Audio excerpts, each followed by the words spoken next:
So what we need to do, mate, is just let me know who's logged in, who says hello, so I can welcome them back with the names. Yeah.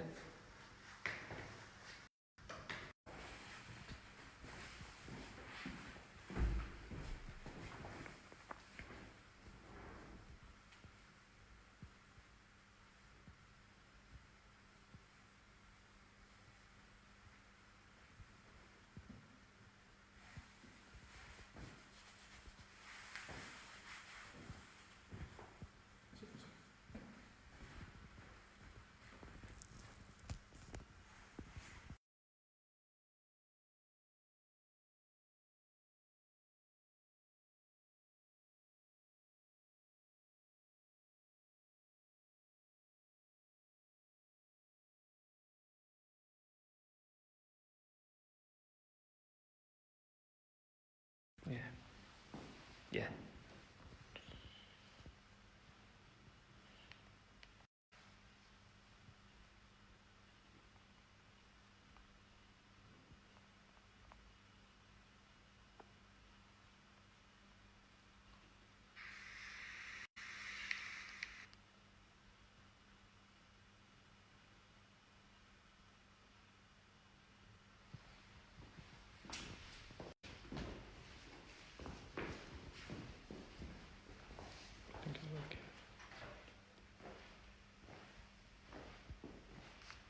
Yeah. Okay, so just gonna wait until people are in.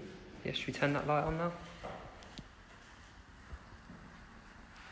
What's happening, guys? Hope everyone is well. I'm just going to wait for a few more minutes until everyone can join in, until all of the connections are good. Apologies if it's a poor connection at the moment. We're just going to wait until everyone's loaded in and we can get going. So, Sean, just let me know who's inside, Yep. Any hellos, and we'll just start the first 5 minutes, just making sure that everyone's tuned in.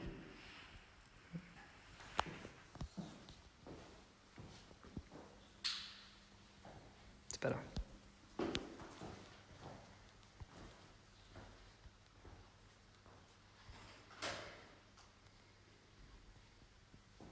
So who's in? Yeah, we've got quite a few people coming through. We've got Charlie Burt.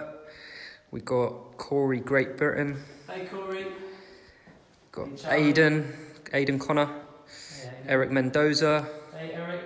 How you doing, mate? Jay Mason. James Hayes coming through. Yes, James. Hello, James. He's with Mark as well. Hello, Mark. Hope you're well, mate. What else we got in? Ollie Foster. Hey, Ollie. Bruno Nunes. Hey, Bruno. Jordan Vieira. Hey, Jordan. Owen Murphy. Hey, Owen. Hope you're good, mate. Yes. Just going to wait a few more minutes, guys, before we get started. Yeah, loads of people coming through now. Up to 2, 3, 4, so. Okay, we'll just give it a couple more minutes, guys, until we begin. Seb Massey in the place. Hello, Seb. Hope you're all right, mate. Is the picture clear, guys? Can you just give us a thumbs up if you can hear us well? If you can see us well, is it bright enough? Just give us a thumbs up. Just let us know that you can hear us and the picture is clear as well. If you just get a little closer on the doll head, Sean, just to make sure the picture is really clear. Just give us a little thumbs up, guys, please, just to keep us Yeah, so lots of thumbs ups coming through there. Excellent, that's Yeah. good. Cool, drop Good. yourself back. Just give it another couple minutes, guys, and then we're going to get going.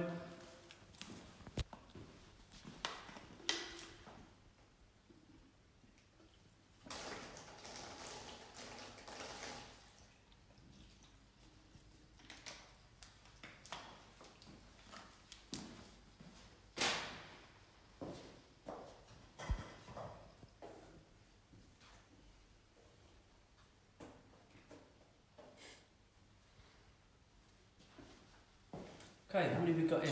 We've got 249 currently in. So. Okay, cool, excellent, excellent. Right, well, let's begin. So it is 7 minutes past 7 p.m. here in UK. First and foremost, guys, thank you so much for joining in. Thank you so much for supporting this live seminar that we are holding. It came to us last week as we done our very first live webinar that we donated all the proceeds to the Mater Hospital in Phibsborough over in Ireland, and we started with Glenn McGoldrick doing the first seminar. So if you're back here again, welcome back, and if you're new to the seminar, then thank you so much again for joining in with us tonight. Tonight what I want to do is I want to give you a little breakdown of what you're going to expect to see from us from this live education seminar. What we're looking at doing today, guys, is we're looking at doing a little graduated shape with a disconnection that has a little mullet and a little bit of length on the sideburns. Now the interesting thing that we're going to do with this haircut is right towards the very end, we're going to completely change the haircut, but the whole of the dynamics of the haircut will pretty much stay the same. So let me give you an example. Before we do that, guys, I really recommend that everyone that is sitting and watching, please grab yourself a pen and paper so that you can really make the most out of this evening's seminar with us, okay? So here are two examples, both with the same foundation of technique that we're going to be using today. Both have disconnection, both have a classic graduation, both have a square layout through the top. Now, we're going to first focus on something like this, where it's slightly quiffed up or pompadour through the top, and through the sides we're going to have a little bit of length, a little bit of a mullet, and something that's really playful. Now, in the last 10 minutes of this seminar, what we're going to do is we're going to bring all of this hair forward in about 3 or 4 sections, and it's going to end up looking like such. Okay, so with the same foundations, the same technique, we're going to end up from a quiff-like shape to ending up with something that is slightly cropped and something lived in and wearable and fashionable at this current time as well. So, what we have to follow this up with as well is we've worked with some diagrams as well. So at the end of the haircut, we're going to take you through some diagrams so you can see the expanded shape, you can visually see how we've taken our sections, etc. in the most theoretical form. So Sean, how are we doing? Have we got locks inside? Yeah, so viewers seem to be going up. We're on about 258 now. So yeah, lots of people coming through still. I think that's just going to keep going up. Excellent. Anyone we know locked in? Got someone who's up at 2 a.m. in Vietnam. Amazing. Wow. So fantastic. Staying up late or early, or waking up early. I don't know. Good. So we're at 7:10 now, guys. So hopefully everyone that has requested to be in the group is locked in and ready to learn. Like I said, once more again, I will repeat. Please make sure that you have a pen and paper with you so that you can really make the most out of this evening today. So we're going to start with our haircut. I'm going to take you through exactly what we've done in terms of the preparation and how we're going to identify the execution of this haircut. So as you can see through the top, we already have our top section zoned out. We have our top section formed in the way of this pointed shape throughout the back. Now the reason for that is because what we want to see from our graduation on the sides is something that directs itself into this pointed shape. So a classic graduation is going to follow directly parallel to this section that leads into a point. What we have underneath is the area of which is going to be the disconnection. So Sean, if you can just take a look from the underneath, there we go. That's it. So this is going to be our disconnected area where we're going to see a little bit of this soft, like mullet shape through the back. And through the sides, what you can see again is a slight disconnection that we're going to be using and serving just for some fun and just for it to be optional. Of course, at the same time, if you didn't want to work with this disconnection, you can simply graduate it into the sides like any normal classic graduation. But the end result is going to be something that is pretty soft, pretty fashionable right now, and something pretty flicky, and again, quite textured. Okay, so that's the kind of result that we're looking for through the disconnections. So, where to start? Let me get these out of the way. Jared Doyle in the place, what's happening? Hello Jared, hope you're well mate. Yeah. Thanks for tuning in. Gianni Cardinale. Yes Gianni, hope you're well mate. Looked like you had a lovely dinner earlier. So what we're going to do, we're going to first start to work on our graduated shape. Now you could start anywhere with this haircut. You could start on the top, you could start with your complete square layer, or you could start on the sides. It doesn't really matter as long as you kind of know your foundations and you know the dynamics of the shape that you really want to create. However, we are going to start on the sides, and the reason why I will prefer to start on the sides here is that I can build this structure of a slightly inclined shape, slightly triangular shape formerly known, and therefore that square layer is going to sit above that triangular shape, okay? And it's going to sit as the form of structure. But once we've completed that, then we're going to work on our disconnection, work in some razoring techniques just to increase the softness and start to really blend the sides and the back through, okay? So formally it starts as a disconnection, and then we'll see, how much we do connect if we connect. So first thing I'm going to do, I'm going to make sure that the head is slightly forward, and the reason for that is to ensure that my back stays straight whilst cutting this particular shape. So I'm going to undo the clips on the sides and the back.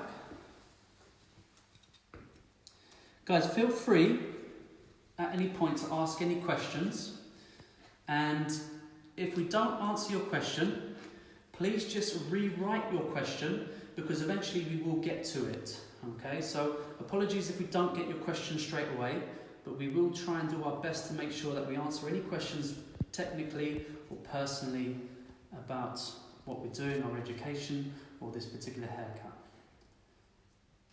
So what I'm going to do is I'm going to just separate the back through one side and the other. If you just come around, Sean, just so they can see. So what I'm going to do, just going to separate that one side. Okay, I'm not going to clip it up tremendously. Okay, I'm just going to keep it out the way. Okay, so that's that. Then we're going to go on to the other side, and we're going to start here. So first and foremost, I want to make sure that I'm not really getting in the way of that disconnection. And what that takes is a lot of control. Okay, so I'm just going to make sure that working with that control, we have enough water and moisture in order to help us with that.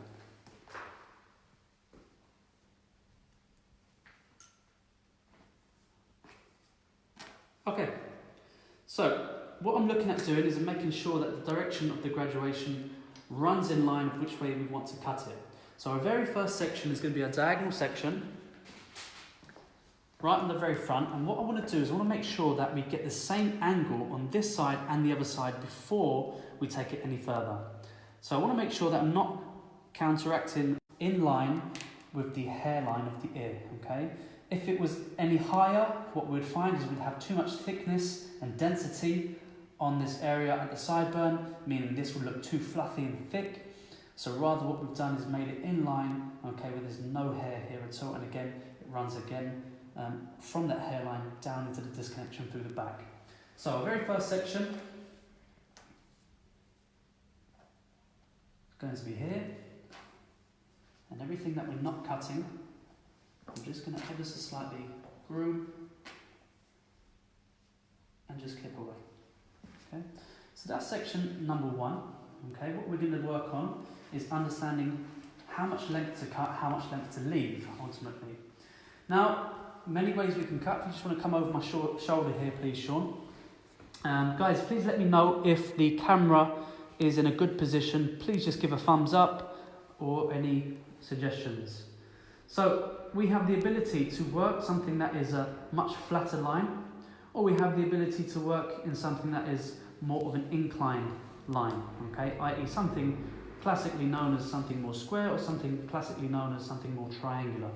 Now, the difference being is that if we want something more graduated, okay, or triangular or incline or however you want to call it, what we'll find is that we'll work with this particular line, okay? Can you see that there from the phone, Sean? Yep. Okay, now if we use this type of shape, it means that we will get a heavier line along the sides, okay, which means if it's heavier and we push it back, it'll have more definition and it'll have more flow. If we work with something slightly more flatter in this, okay, then it will be a much more leaner shape, okay, and less build up of weight, which means that definition won't be as strong. In this case, what we want to do is you really want to get something quite angular through the back, so it really stacks itself outwards, and then what we'll find through the mullet is that we have something that really accentuates itself as well, should we want it to, okay? So what we're going to do is we're going to work with that incline shape, and we're going to work just about there. So when it drops, okay, we're going to have a little bit of graduation just at the very front. So we're going to work from here, beveling our fingers, just a length a little bit longer, or you could go, of course, a little bit shorter as well. So what we're going to do is we're going to now work on the other side, just that very first section, just to make sure that it's even on both sides. And that way we don't have to check, okay, when we do the other side and we come to it, okay, because we know that we've done it in the very, very beginning. So a little bit of spray, just to ensure that both sides have the same amount of moisture.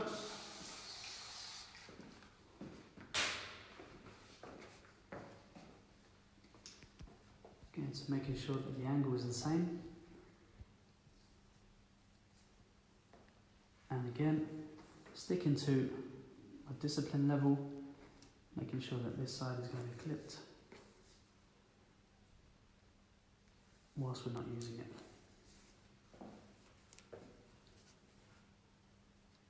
Okay, so it's not touching the disconnection, okay, it's just away from it. Okay, the same as this, okay?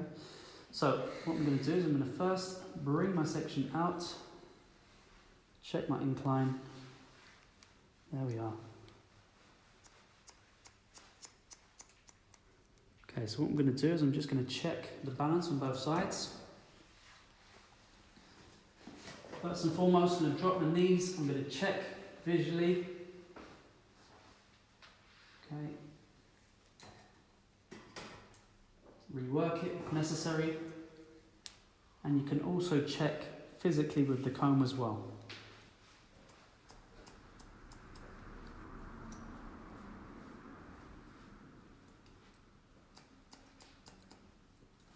Okay, so once again, make sure that head is up straight. So I'm checking visually first with my eyes. So I'm checking at the highest point, and I'm going to check at the lowest point. Okay, and what I can also do as well, just check by measuring on the teeth of the comb how many away it is from the middle.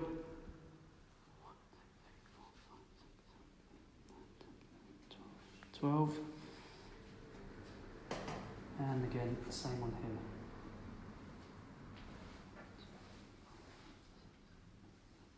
12. Cool. So now we've done that, we can crack on with the graduation, and we can go through all the key principles that we use when we work with a classic graduation, like how our body should be, how our hands should be, and the root movement as well. Okay, so let's get into it. Let me spray this down just a touch more.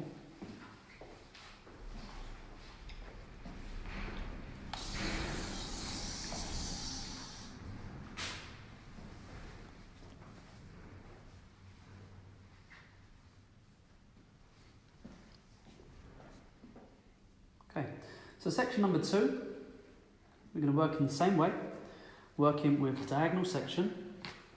Now, what we're going to do, because we've already got a good amount of length here, okay, we're not going to work with any over direction. We're actually going to work on the base. So both of these hairs are going to meet into the middle. Okay, we're not going to transport section number 2 over to number 1. If we did that, what's going to happen? It's going to get heavier and heavier and heavier as we come towards the back, and the line is going to drop ever so much quite deep. If the line drops too deep, then it means that we're going to have a lot of heaviness here that we really don't want to use when we're styling. So what we're going to do is we're going to work by combing under. First and foremost, we're going to just pop that head down. Using the fine side of the comb for more tension. We're going to work if you come up here, Sean, okay, where my finger is here, you can see that both hairs here are meeting in the middle. Okay, if we was to be over directing, we would be doing this. Okay, which means that section number 2 would travel to number 1, and then effectively what happens as a result of that is the line starts to become heavier as we go back. That's not the objective from today.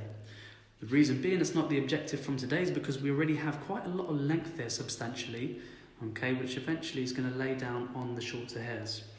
So we're going to work with just elevation, bringing both hairs to meet themselves in the middle, checking the line, and then making our cut.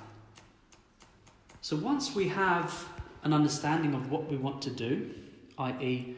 bringing both hairs together and elevating them, and understanding the direction of the section and the way that we want the hair to be styled, what we've got to do now is start to think about the formula of what we're doing, i.e. the discipline level.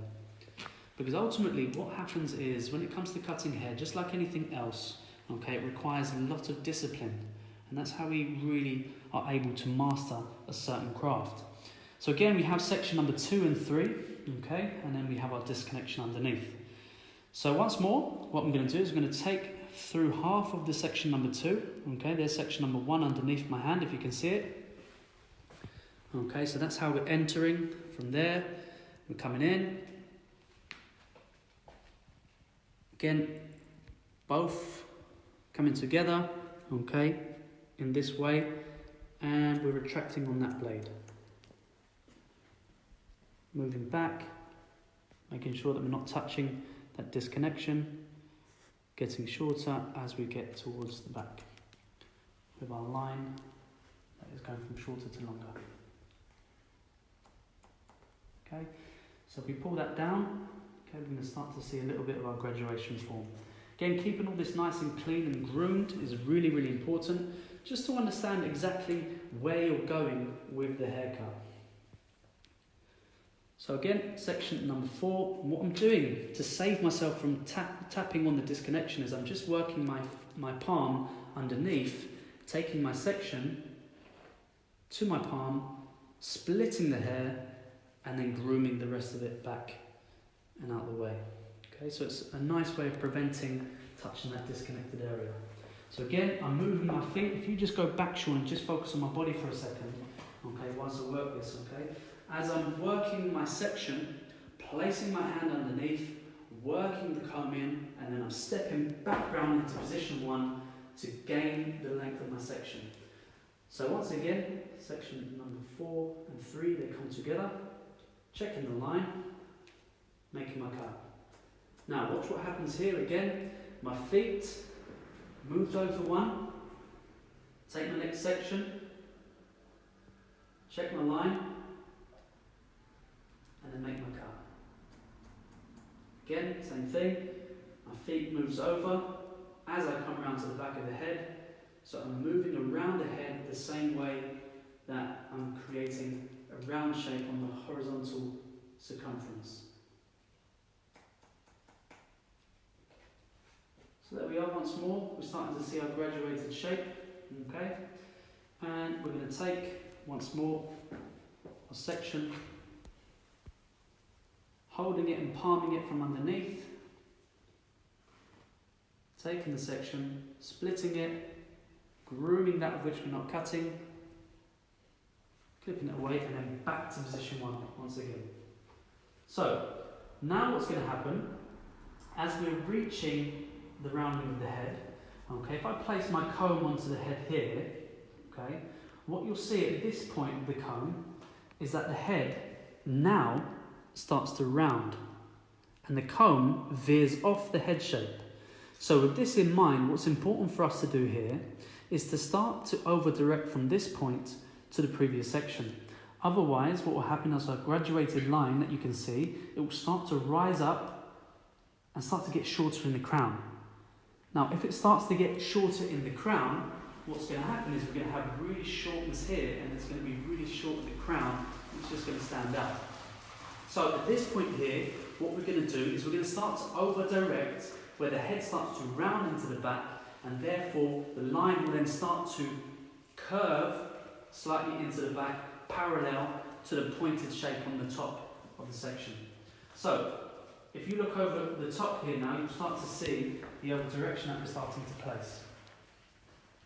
See, from there, that's it, Sean, the other direction to the previous section there. Okay, again, moving my feet.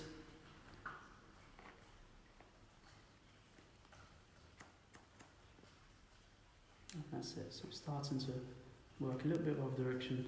Now, if you just go back a little bit, okay, and just focus on the side, you start to see a little bit of a weight line starting to build from that over direction.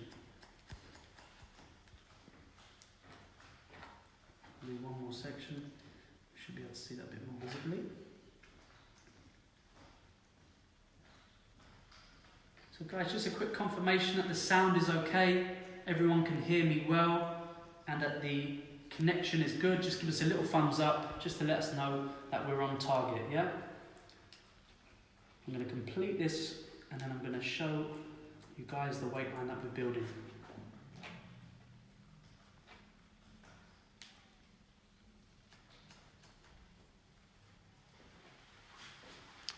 Lots of thumbs up coming through there. Oh, excellent.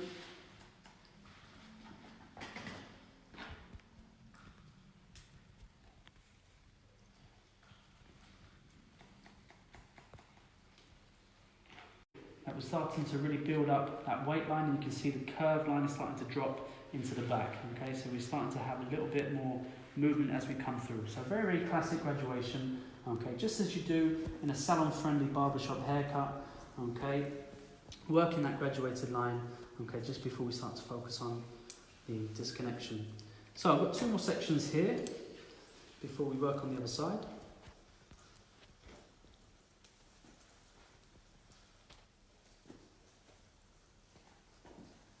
And grooming everything that we're not using out of the way so it's nice and clean.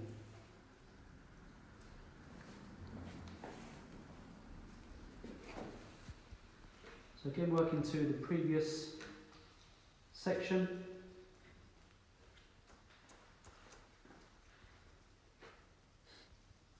Okay, now what I don't want to do, okay, is work with too much over direction or a too low elevation. Okay, otherwise we're going to end up with a super heavy line. Okay, if we have a super heavy line, what we're going to do is we're going to end up trying to scissor over comb that out or soften it out. Okay, we will end up with a heavy line. Okay, so we're only working to the previous section, which means that we get a little bit of movement, okay, and a little bit more of a lighter line as opposed to a stronger line. It's either going to be lighter or heavier. Okay, so we have a nice little bit of graduation there forming. Okay, and we're going to work on the other side. So again, we know the principles. Okay, we have already the guideline from this side. We're going to now place the head slightly forward and a little bit spray. So let's take a few questions in the meantime.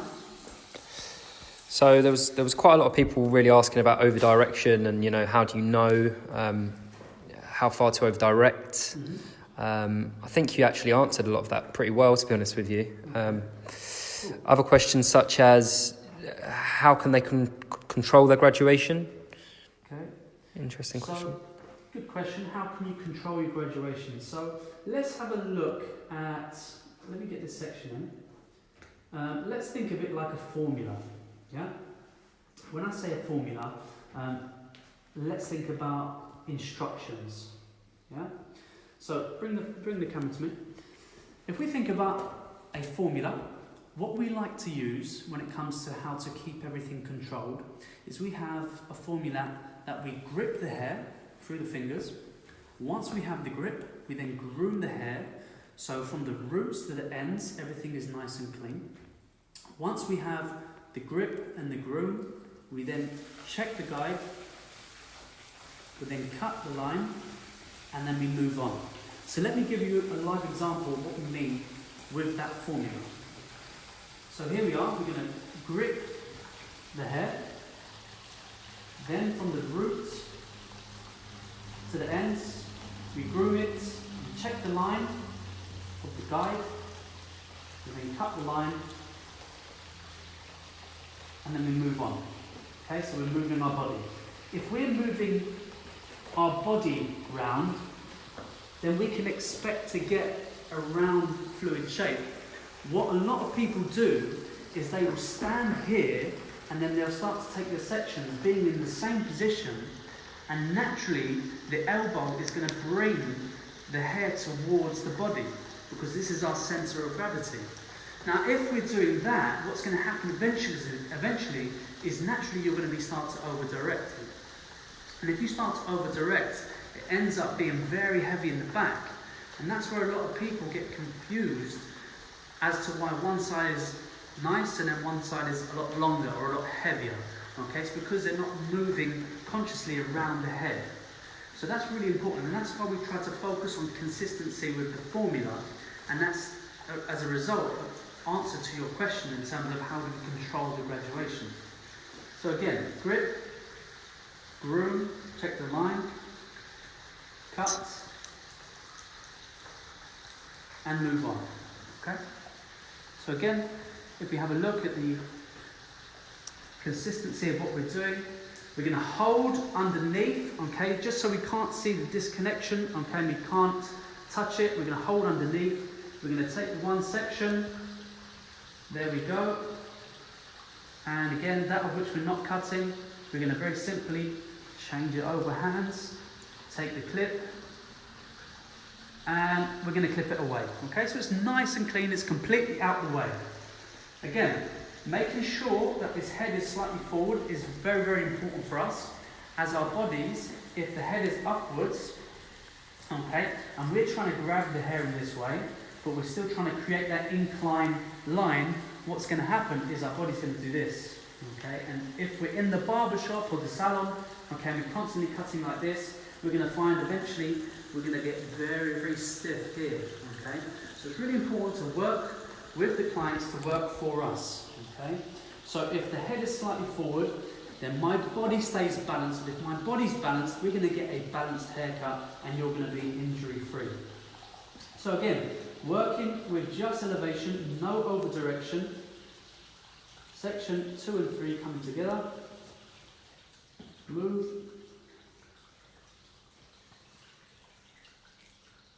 The grip. Comb right in at the roots. Groom. Check the line. And cut. So you can see if you come up really close, okay, we have something shorter to something longer. Okay, and this is the line we're creating. Okay, that is shorter to longer, so slightly inclined. Okay, where it's starting to build the way up at the contour of the head. So again, placing my hand underneath as a barrier to the disconnection.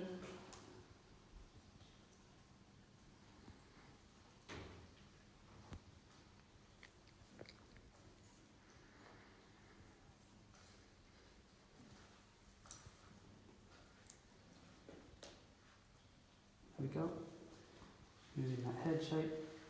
So once more, taking the previous section, grip, coming from underneath. From the roots, okay, I'm just going to move my comb.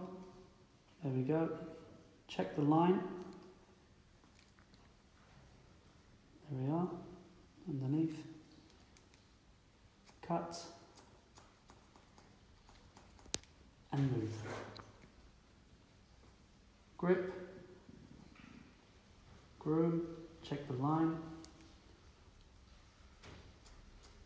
cut, and move. So grip,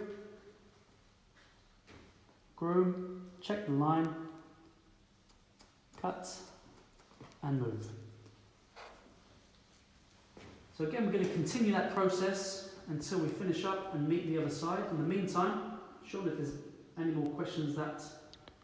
Yep, so there's quite a good question which I think you're certainly going to be able to answer by the end, and that is, you know, would you cut this in the same way if the hairstyle was going to be worn forward, or if it was going to be worn back? Would you cut it in the same way? Good, absolutely excellent. So what we've discovered here is that this is a very, very fundamental and classic approach to graduation. Now, with this in mind, we can push this hair forward and we can push this hair backwards. And it's exactly what we're going to show you at the very, very end, where we can show you how, if you have a strong fundamental shape, it doesn't matter if it's more forwards or backwards, sideways. Ultimately, if the technique is strong enough, then it should suffice any way that you can wear the hairstyle. Just as we have on the doll's heads here. As I mentioned earlier, these are pretty much the same haircut. Okay, it's square on the top, square on the top. Okay, we have a disconnection on both sides. However, on this one here, okay, the very final few sections at the front were brought down and cut with a razor, and we're going to show you exactly the same thing on this head doll as well.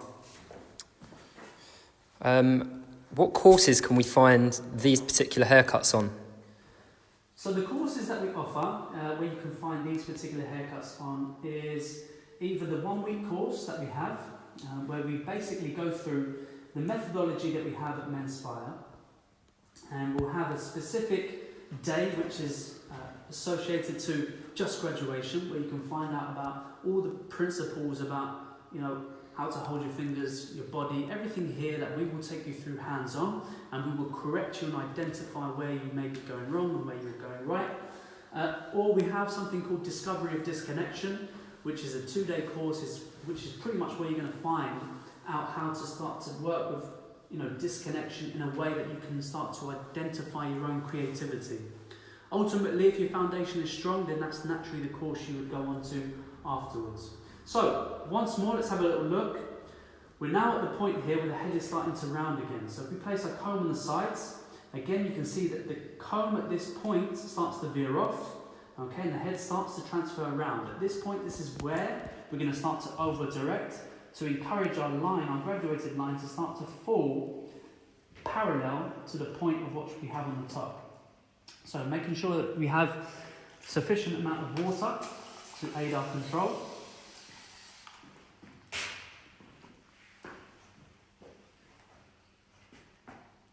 So again, grip, groom, check the line, and cut. And move on. Move my feet. Check. So grip, groom, check that line, cut, and move. Grip, groom, check the line, cut, and move on. So if you remember that formula, guys, you're going to find you're going to get a lot more consistency with your work, and that goes for, you know, whether you cut the top, the sides, the back, etc. So as you can see, we're nearly bringing ourselves round through to the other side, and eventually we're going to match up.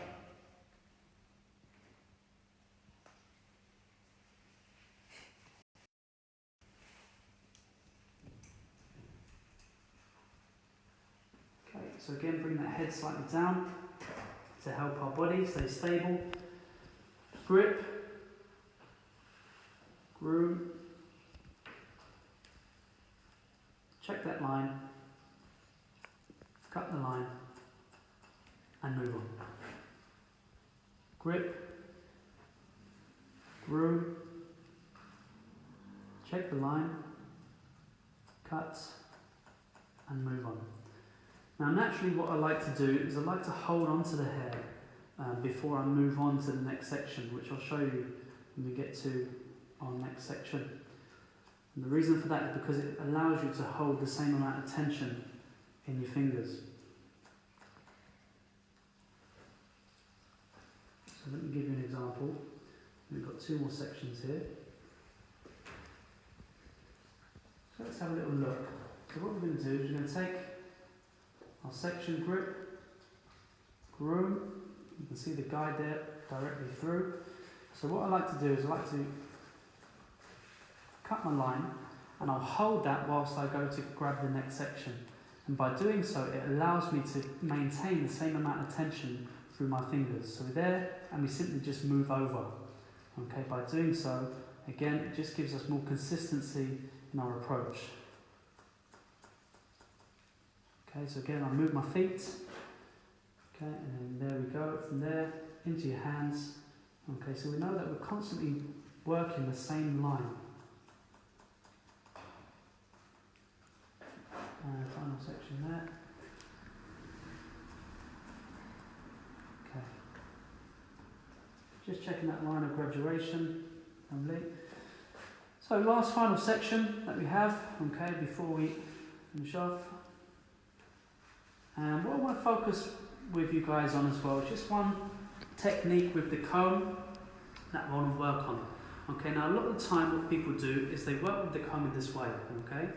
And a lot of the time people will comb like this, okay? So they're constantly forcing the wrist to take the hair around and bend the hair around into their fingers. What we want to do is limit that control so your hand and your elbow are stationary and you only are working from the root to the ends just by working the elbow downwards, okay, rather than working with your wrist. Now, the way that we do that is by holding the comb in this way, okay? So if you can imagine, you have your two fingers like this, you're holding your thumb with your middle finger, okay, you place it in, okay, and then what you do is you snap your middle finger onto the comb, okay, like such. Now, if you have your comb, you twist it round, okay, you have a lot more stability there by pressing that middle finger onto those two fingers. Now, what that does, when it brings your hair into your hands, it means that all you're doing is simply bringing your elbow into your body. Now, if you're bringing your elbow into your body, you have a lot more control than just doing that, okay? Because naturally, if you do that, what happens is if you come closer, it will start to encourage you to bend the hair. Come closer there, please, Sean. So if you do that, naturally what happens is you can see it encourages the hair to bend, and therefore it does this, okay? Which means you're going to get a little bit of graduation on top of your graduation. So what we encourage to do is to just work from the root to the edge of your cutting line, okay, by bringing your elbow, if you go away again, bringing your elbow to your body, okay, and that's going to allow you to get the roots, okay, directly to that cutting line very, very easily, okay, and with a lot more stability. So last little bit before I start to cross-check through.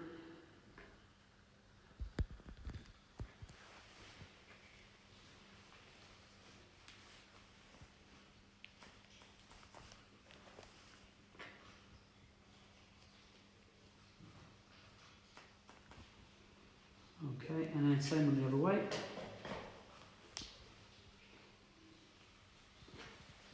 So guys, are you enjoying yourselves? Just give a little thumbs up. Let us know if you have learnt something already, or if you have, if we have clarified something that you already knew already. Just a little thumbs up to let us know that we are on target. Okay, so we have our graduation in. Okay, you can see that on both sides we have a little bit of movement. Okay, a little bit of flow, and what we're going to do now is we're just going to start to cross-check our shape.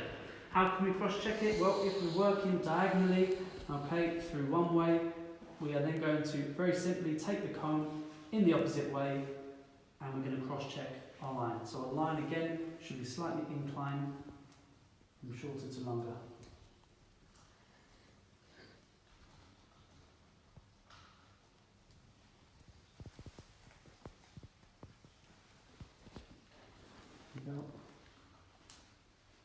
Everyone seems to be enjoying. Excellent. Yeah.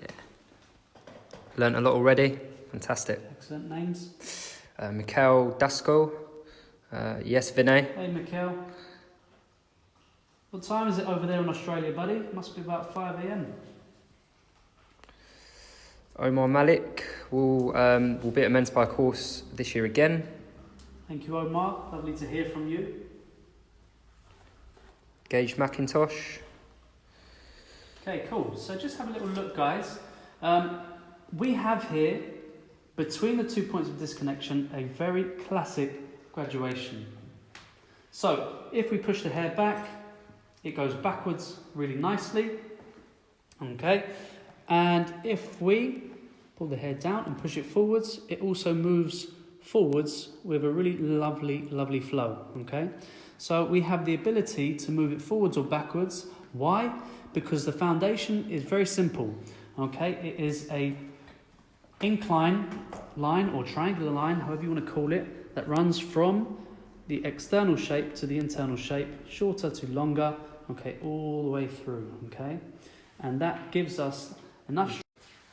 We got someone even earlier, I think, Taiwan, was it?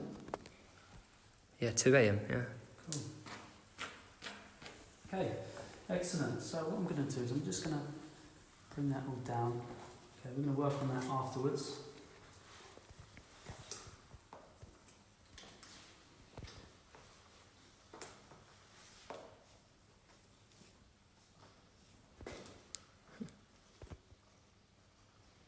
Okay, so we're going to go straight onto the top. So at the moment we have all of this classic graduation on the sides and back. We're eventually going to start to scissor over comb this graduation so it's nice and smooth, ready for a nice transition through the back.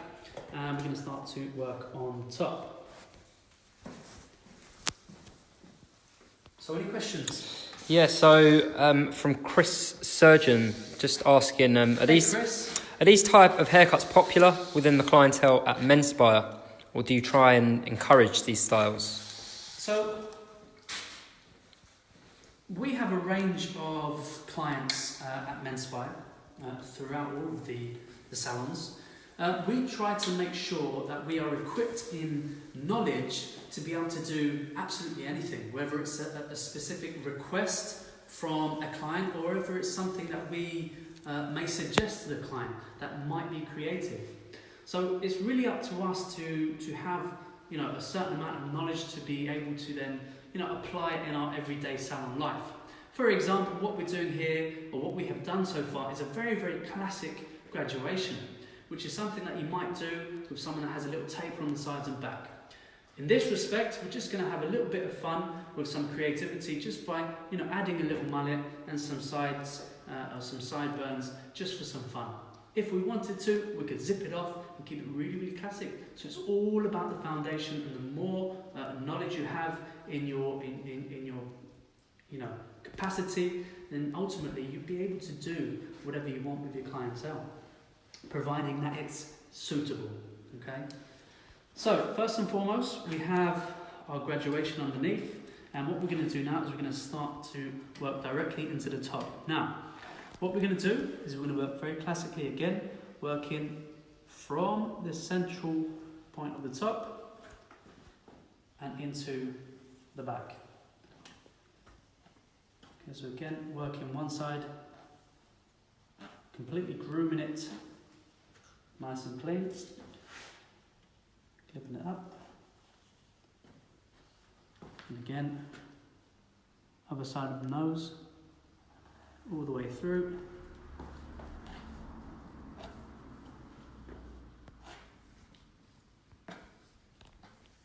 And again, clipping that nice and clean.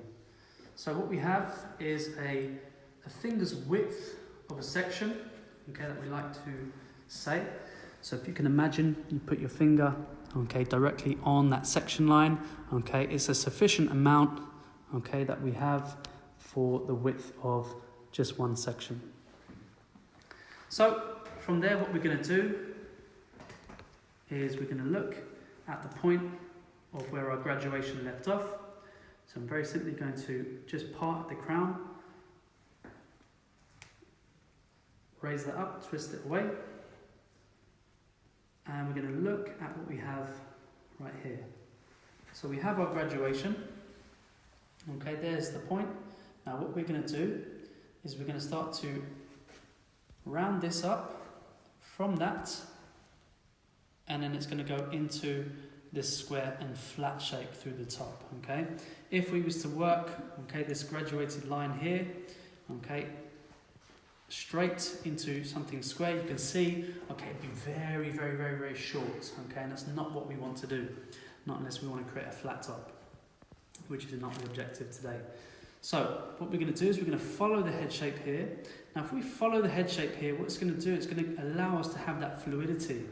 Okay, if we didn't follow the head shape, and we created an angular, line or angle within this crown area, what we will find is that we will have a lot of heaviness around the crown area.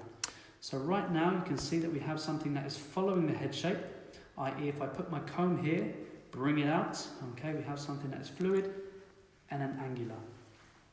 Just a few people asking for some clarification really on why you're not choosing to work square on the top. We are working square on the top, yeah? Okay. So just around the crown area, we're working with this round formation, okay? And then through the top here, directly to the root, to the ends, okay? We're going to be working very classic square line. Okay, so again, what I'm going to do is I'm going to half this, flatten it with my comb, take the next section, raise it up, and continue. So it's going to take me again 1, 2, and 3 sections to get to the front. Now, what you can see here is my comb is going in at the same shape of the head, and I'm going to use the head to balance the squareness, okay, so that flat line continues all the way through.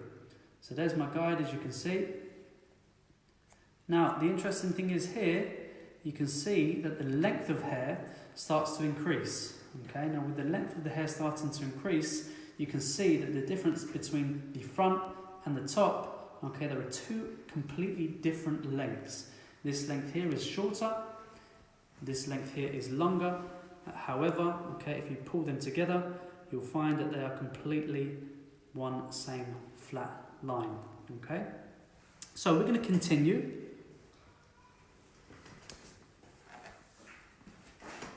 Once more, working on that right hand side. Now, what you could do, okay, in this scenario, which is what a lot of people do, they will start to, before they cut the top, they will generally start to work on the sides and start to connect them in. However, if you have a look, okay, that is a lot of length to connect in to the sides, which means that if you start to connect all this length into the sides, you're going to end up with something that is pretty much triangular, okay, or a point, okay, through the top. Now, when is that okay? That is okay if someone has really straight hair. If someone has really poker straight hair, what you can do is build the weight on the sides in order for it to fall back. But in this case, where we have hair that has a little bit of movement and bend to it, we don't want to do that. What we're going to do here is we're going to reduce the length on the top, so by the time it gets to the sides, there's only about this much to blend in. So it's really making things easier for you. So let's take a look. We have section number 1, from the front hairline to the crown. And what we're going to do now is we're going to take section number 2 all the way through.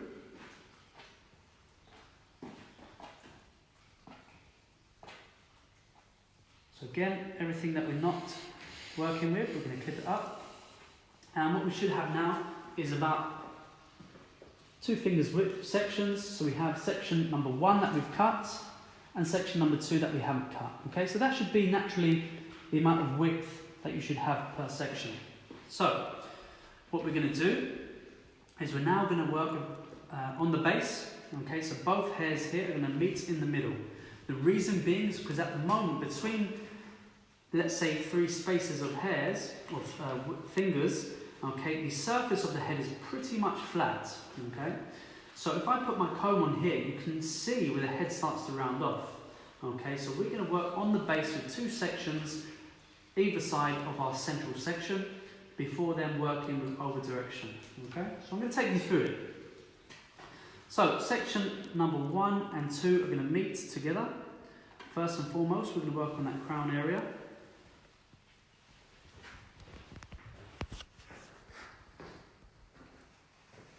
So here we go. Again, making sure my body is upright. And from there we're going to let go. So from that round shape, we're going to work into the top, and now we're going to work completely square and flat to line. So again, section 1 and 2 coming together. Comb will come in at the root, drive itself up, and you can see our guideline. Okay, nice and strong. If in the event you don't see a guide, go back through and find it. Okay, we're going to take half of that away. Section 2, and how many sections did we say it takes before we get to the front? 3. Okay, and that may change depending on the size of your section, but it's really important to know and understand that you can help yourself with balance with your number system. Again, comb, working that square line, so again, getting longer towards that front. Okay. So you can see again through the top, okay, we have a really fluid shape leading into the graduation. So, section number 1 and 2, what we're going to do is we're going to take out section number 1.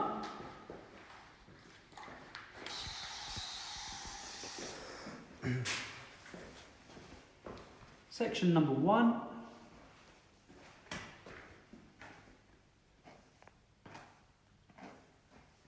Room it out of the way. Clip it away for ease. And section number 3 is going to come into play.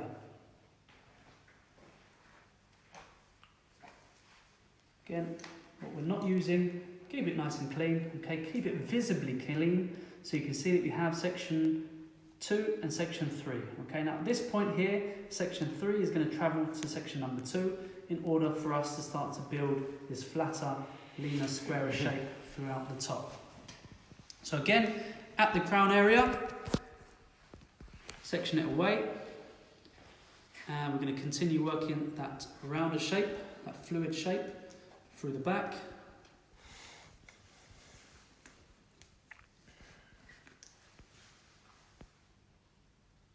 There we are, there's our line. Again, I've just popped the front of the head downwards, okay, just to ensure that my back stays straight.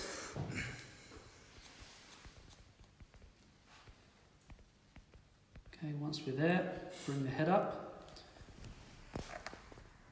And we're now going to start our 3 sections again towards the front. So, what's going to happen now, if I show you from this direction, you come a little closer, you're going to start to see the other direction. So Sean, if you just want to come up close, okay, to here, you can see that section number 3 is travelling towards section number 2. Whereas before, what we were doing, we were on the base, okay, where both sections were coming together. Okay, now we're working with the over direction, travelling from section 2 to 1. Okay, so once we've done that, half and continue. So again, as we know, it takes us 3 sections to get from the back to the front.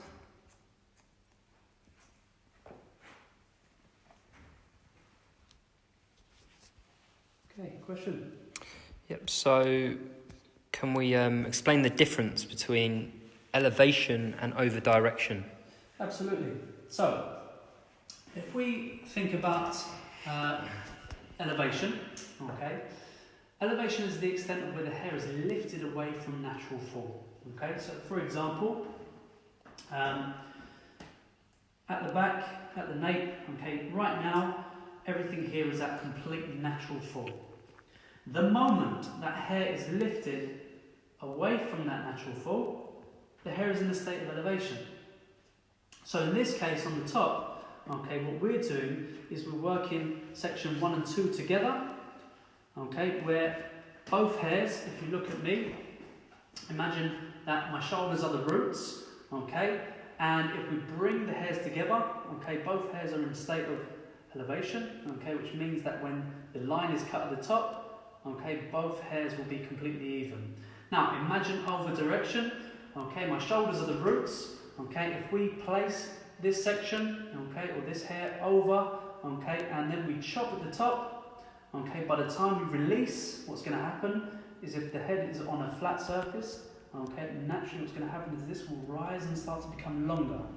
So that's the simple way of understanding, you know, elevation over direction. And again, we can go deeper on that if that still doesn't solve your question there. If everyone can just give a little thumbs up if you're hearing the sound okay there, just because a couple of people are saying they can't hear. No sound. Owen, can you just check that? Yeah, I don't. Yeah. You good? Cool, next question.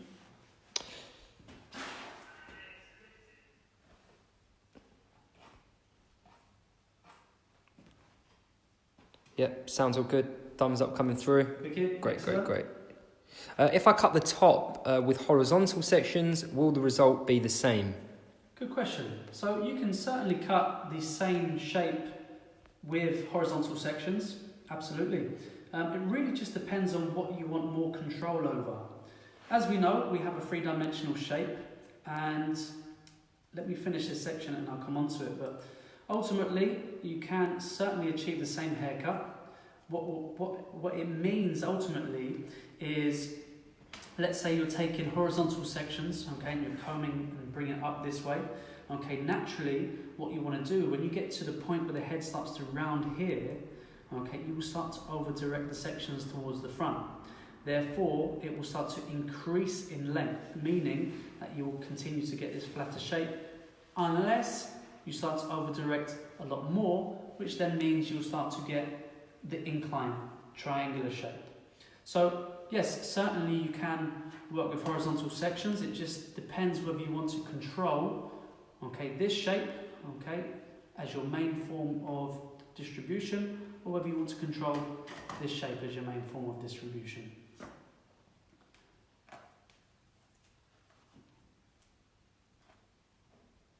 Okay, so again, working with over direction, bringing section 4 to section number 3, and working with a flat square line.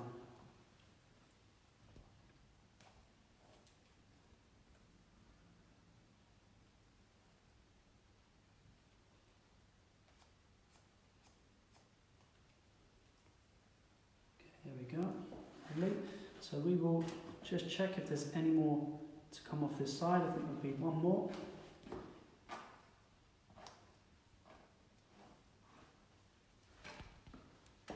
Again, bringing everything up. Now, whatever's left, head forward, just on the crown area, making sure that we're constantly intact.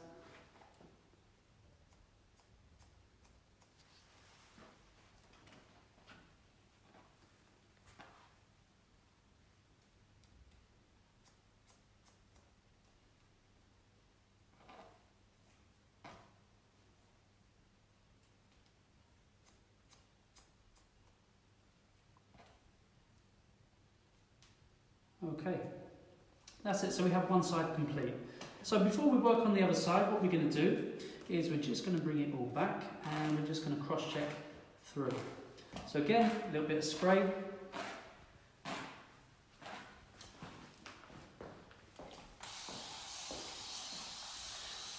Guys, is everyone enjoying themselves? Little thumbs up. Again, if you have any questions that you would like to know about this haircut, or what we do as an education company, please let us know. Please let us know. And again, thank you so much, guys, for joining in with us tonight. You know, we certainly know that people have not got a lot to do, and you know, this really does just give us still purpose within our lives to do what we love to do. And without giving thanks to you guys being able to support us, we wouldn't be able to do it. So thank you so much, guys. Thank you. So back into the haircut.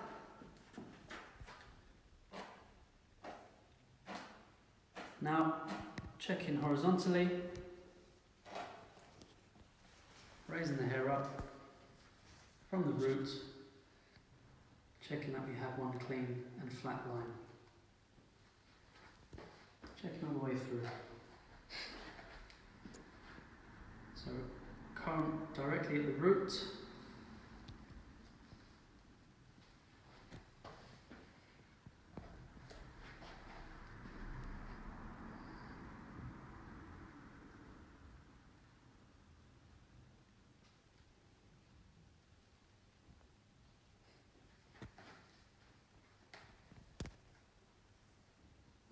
cool. So we will work on the other side.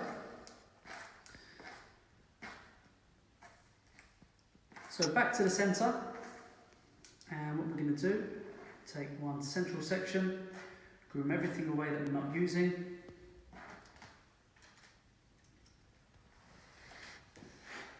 and we're going to take section number 2 on the left hand side, and we're going to repeat the same process with the same formula, working with elevation on section number 1 and 2, and then eventually working over direction on section 3 to section number 2.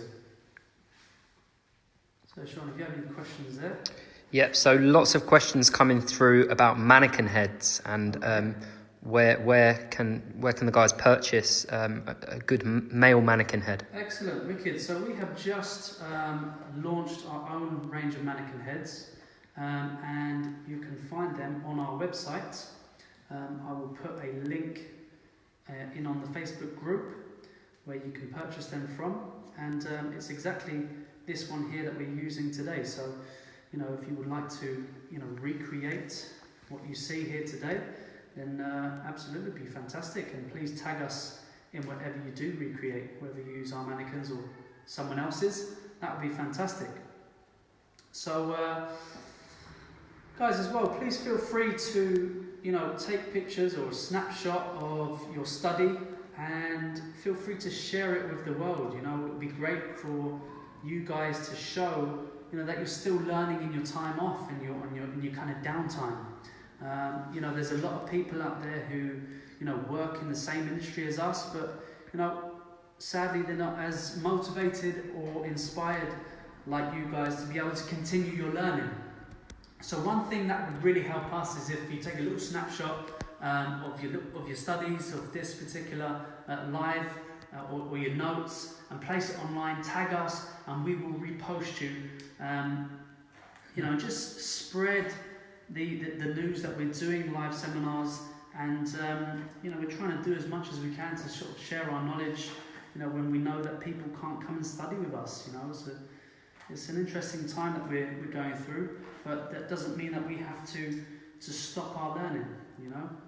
And guys, feel free to tune into our Instagram live that we're going to be doing, Monday to Friday until, hopefully all of this is over. We're going to be going live on our Instagram page every single day throughout the midweek at 5 p.m, where we're going to showcase just a little bit of what we do with different educators each and every day.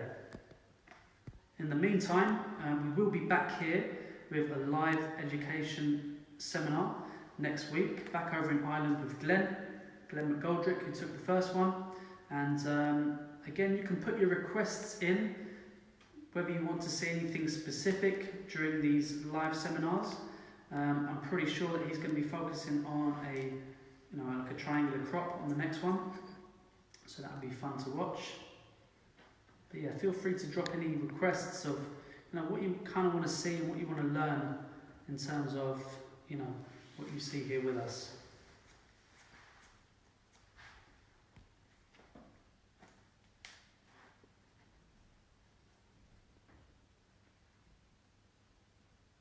Okay, so again, we're working on section number 3, and we're over-directing section number 3 to section number 2. And what we want to focus on here, if you come up closely, Sean, I want people to really understand what's happening to the comb, what's happening to my grip, what's happening with the scissor. So what you can see here is my comb is pretty much on the scalp here, okay?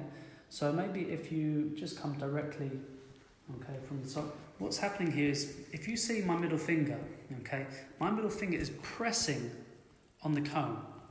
And look what happens to the end of the comb here, okay? It levels itself up, just in one very small movement.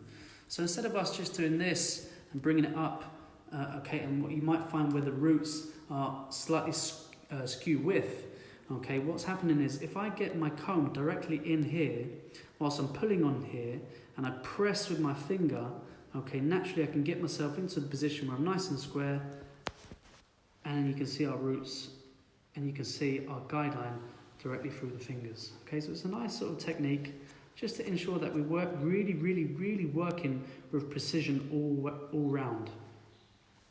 So we're going to continue. Again, pushing the hair back that we're not using anymore. So that's section number 1 away, and number 2. And now we have section number 4 and 3.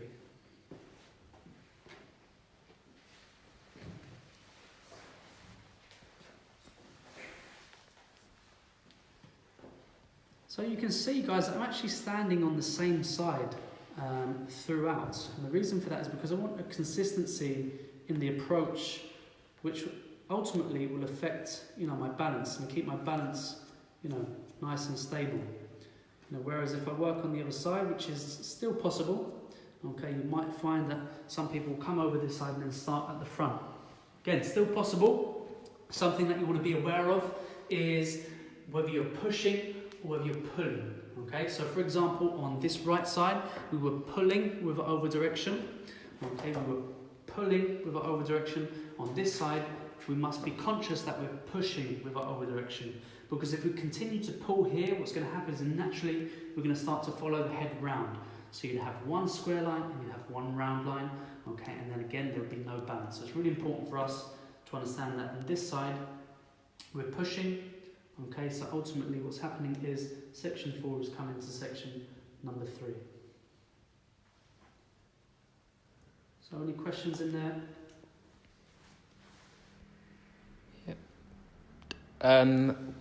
When will the men's by scissors be in stock again? I think we've got some in stock. Yes, we do. We do have some stock. I think we will have a stock of scissors coming through mid-May. Again, there has been some delays with everything that is going on, so we do apologise for that, but we do have something even more interesting as well. We have a collaboration that we're working with ʻIsatani. So if you can just put them in the camera, Sean. Take your left hand and just show the guys what we're working on. So we have a brand new scissor that we've been working on. We've been working with ʻIsatani for about 2 years, trying to get what we want from a scissor, particularly. Now, what's really important to know with this scissor specifically is that it has a very beveled grip. Okay, and what's really important about this particular scissor is with this area here, it allows us to be very, very ergonomic with the way that we're cutting, okay? Now, we know that by cutting in this way, it preserves the ability for us to keep our grip and our elbows close to our body.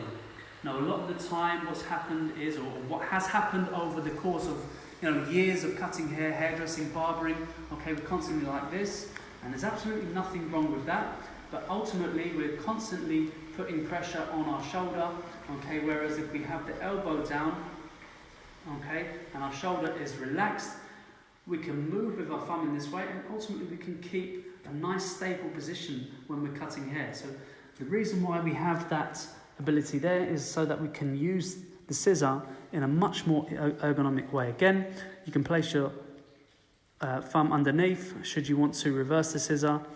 Okay, so we have plenty of ways to really work with the scissor and the bevel in order to give us a nice comfort, really.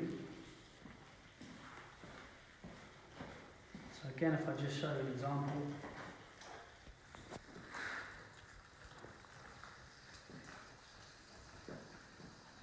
Is that a question about mannequins to the US? Yeah. Yeah, guys, we deliver to the US. We're really active at the moment, given the time. UPS are delivering, and I believe that they're delivering to America within 3 to 5 working days. So if you do want to purchase one of our mannequins, you actually would be helping us as a business out very, very much. So we would really appreciate that if you do decide to buy from us, especially in the given times. We kind of need all the support we can get. So we would be tremendously grateful. So again, just taking a look at the way that I'm cutting, okay, so rather than working in this way, again I say there is nothing wrong with that whatsoever. each to their own in terms of levels of comfort. Okay, but these scissors specifically have been designed in a way that we can hold our scissors or shears, however you want to call them, in a way that's really most comfortable, okay, where our elbows are completely intact with our bodies. There's a few questions coming through about one-to-one education. Yep. I mean, I think I'd recommend if you send us an email, and we'll deal with all inquiries. Absolutely. So guys, if you are interested in one-to-one education, we do offer one-to-one education. Please email education@menspire.co.uk. Education for private one-to-one tuition is fantastic. Of course, it's the most beneficial when you're working directly with an educator. It allows you to really get deep on the topics that you want to learn. So yeah, feel free. Or any educational inquiries in general in terms of our courses, please feel free to either take a look at our website at menspire.co.uk, or if you're from Ireland, please head to menspire.ie, or email education@menspire.co.uk, or again, if you're from Ireland, email education@menspire.ie. Okay, so that is us on the top.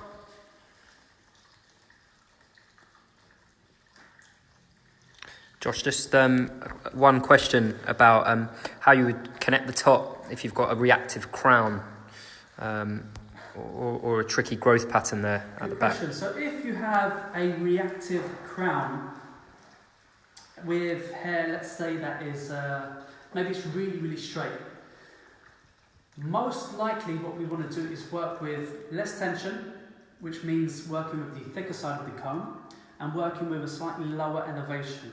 If you're working with a slightly lower elevation, it means the line's going to get heavier. If the line gets heavier, it means you're going to have more control. So it means less reaction on hair that may be slightly repelling or hair that might be slightly negative, after cutting it. So I'm just going to cross-check through the top. So again, comb at the root. Get a nice and square line.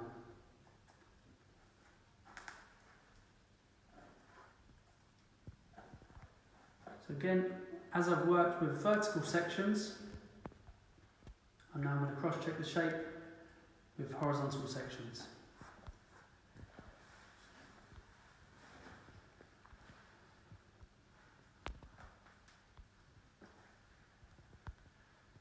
Cool, so everything looking nice and square. So, what we have now so far is we have everything that is, completely square through the top, okay? And what we're looking to achieve now is a little bit of balance on the sides and the top as we have this disconnection. Okay, we have the roundness here at the crown, okay, so no corners. So you can see it starting to round here, okay, and then from this point you can see that it has a steep angle into the back. Okay, so a steep angle, little round, and then directly nice and flat. So what's important for us to do now is to groom the hair back and start to connect into the sides. So you can see now that we don't have really too much hair to connect. So just before we do that, we're just going to separate a little bit of the top.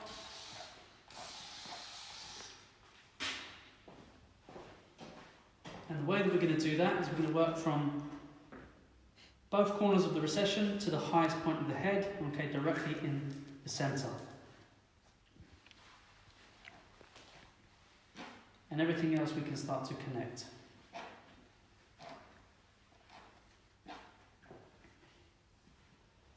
Okay, so just come over my shoulder here. Okay, so what we've got is this point in the center. Okay, this is the area that is the highest point. So wherever you put the comb, you'll find that that is the highest point of the head, and everything starts to curve around from that point. So again, from that point to the recession, and what we're going to do is we're just going to go underneath. If you just drop back, Sean, have a little look. Okay, look at how I'm working with my body. I'm bending my knees just to make sure, okay, that I'm looking level at what we're working with. And we can put that forward completely out the way.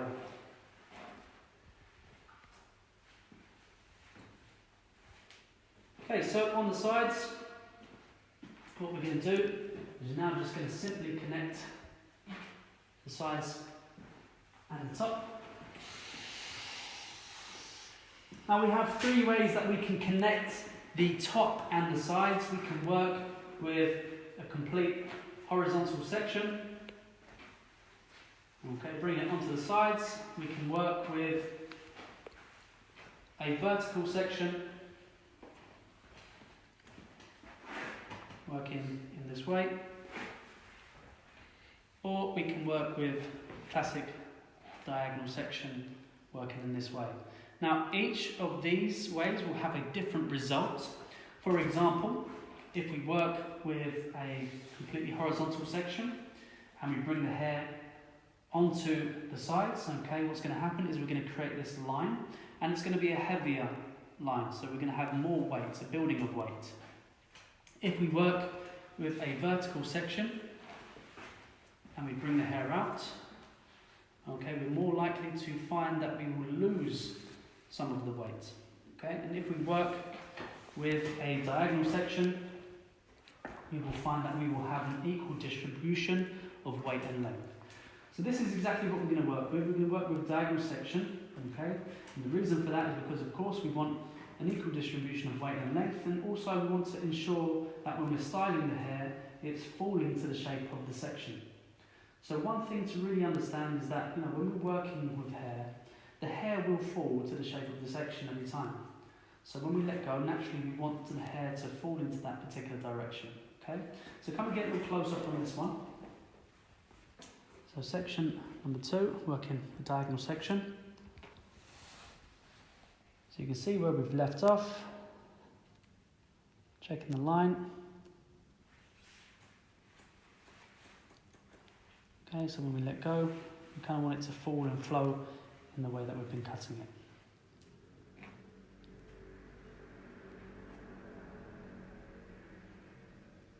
So look at how smooth the roots are. Okay, so there's no twisting. Okay, simply roots in, follow your line, and there we go. So if you just come over the top, Sean, okay, and watch how my comb is working from root to end. We're here, okay, teeth of the comb facing down and working in, okay? So the stretch of the root to the end of the hair is completely straight, okay? It's really important, okay? So there's no bend in the hair, there's no twisting of the hair, okay? So we get that nice bevel, and then they have that really, really beautiful flow.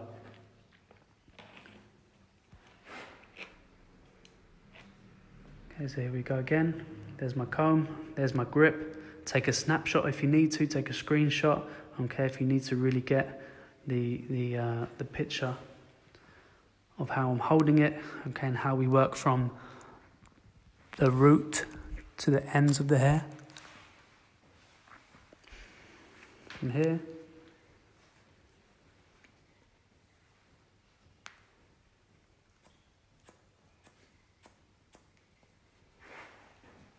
Holding, moving my hands.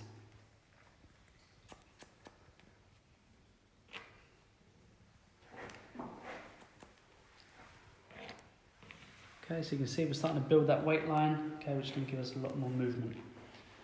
Okay, final 2 sections. And then nothing else.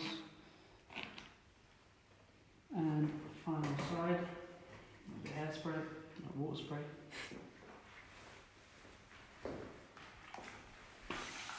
Any questions? To be fair, we've actually had Glenn on hand. He's been there in the comments and he's been answering a lot of the questions, which has been really helpful, to be fair. Okay, Glenn. So guys, if you don't know, Glenn is our Academy Director over at Menspire Ireland. And Glenn did the very first Menspire live webinar, seminar. And he will be back with us this time next week. So if you would like to tune in, again, if you've enjoyed what you've seen, okay, if you want to learn more from us and our team, then please, again, join in with us this time next week. And I think we have a code that will get you 20% off, yep, or £2 off, or €2 off, virtual 20. If you pop that code into the website, when you press join now for next week's one, then you'll find yourself getting a little bit of money off as well.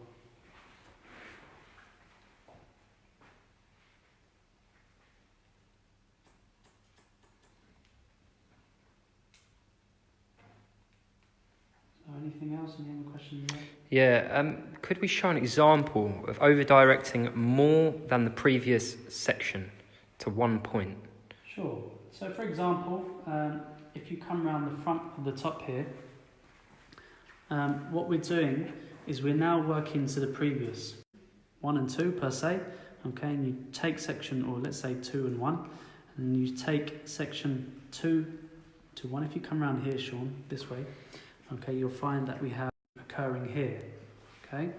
Now, if we wanted to, per se, take section 1, 2, 3, 4, and you take in section 4 to 1, it would be here. Taking section 4 to 2, 4 to 3, or on the base, okay. So this is a great way to look at it, because sometimes we do over-direct, you know, to 2 different sections, i.e. sometimes we over-direct 4 to 2, or 5 to 3, or 6 to 4, or 6 to 3, 7 to 3, etc.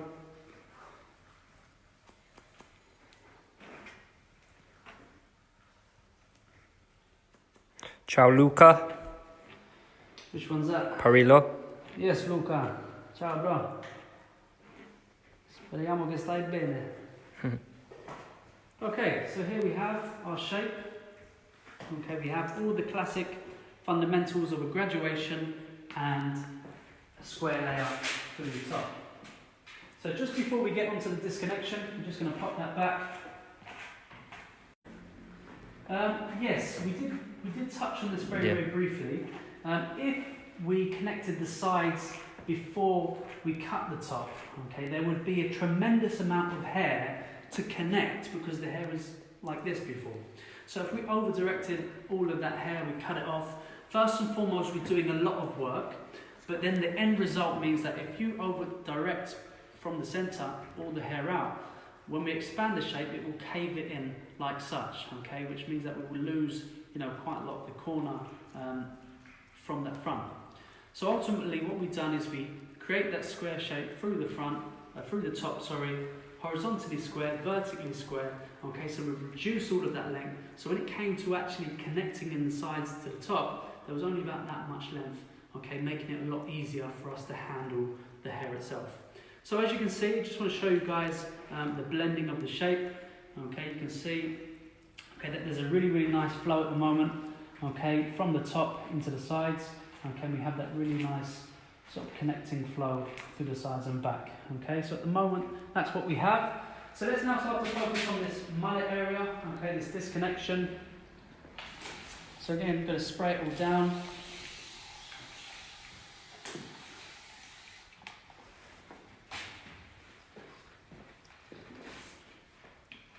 Okay, so like I say, guys, if you don't want to work around with disconnection, you could very simply just clip that off, cut it off, okay, and you just have a very classic graduated shape. But again, just for a bit of fun, something for you guys to try, and again, for something that is seemingly becoming on trend with lots of mullets starting to occur in men's fashion, this is a great way to start practicing a way of doing so. Right, so we have a finger razor, okay, so we're now going to start to work with a lot of softness. Okay, what we don't want to do is we don't want to put any harsh lines in. Okay, we want to start to work with an effect that ultimately is slightly lived in, so it kind of looks really distressed and looks like it hasn't been cut for 2 or 3 weeks. So that's why we're using this particular razor. So first and foremost, what we're going to do, we're going to pop the head down, and again, this is a very fun and easy tool to use. Okay, there's not a lot of technicality to it, okay, other than, you know, just cut hair with it and, you know, achieve a lot of texture with it. So what we're going to do, we're going to clip up one side, and very simply what we're going to do is, if you see the hair here, there's a little bit of a gap between the hairline, okay? Now, if I take this away, okay, we will start to expose a lot of this skin here. So what I'm going to do is I'm going to take that hair away from the hairline, okay? So if you see the angle here, if you come a little closer, Sean, if you take a little look at the angle here, okay, that little right angle, okay, from that point, okay, that's where we're going to keep the length here, okay? So we know that we're safe in the know that that's going to hug around the ear. Now, everything else here, we can afford to, we can cut it this short, we can leave it this long, okay? We can afford to, you know, really play around with it. Now, what I'm going to do, if I bring this to the side, we can see that we have this short hair here, okay? Now, all I want to do is go from this short hair into what we'll have externally something longer, okay? So a bit of fun here, okay? Use the razor on the hair, bring the comb out, okay? And very simply what we're going to do is we're going to work now just twisting our wrist, okay, and into the length.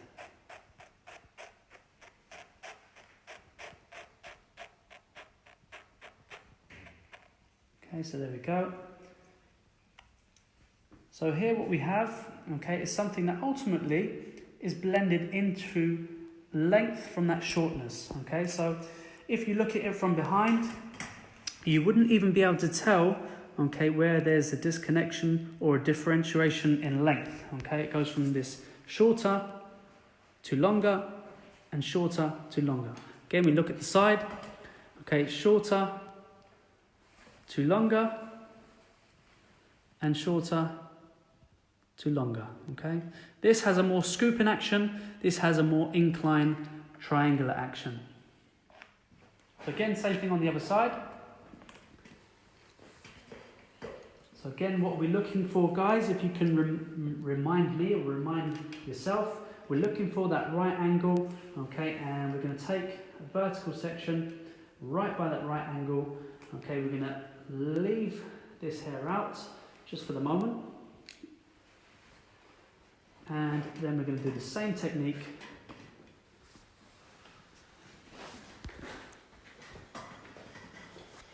Lifting the hair up.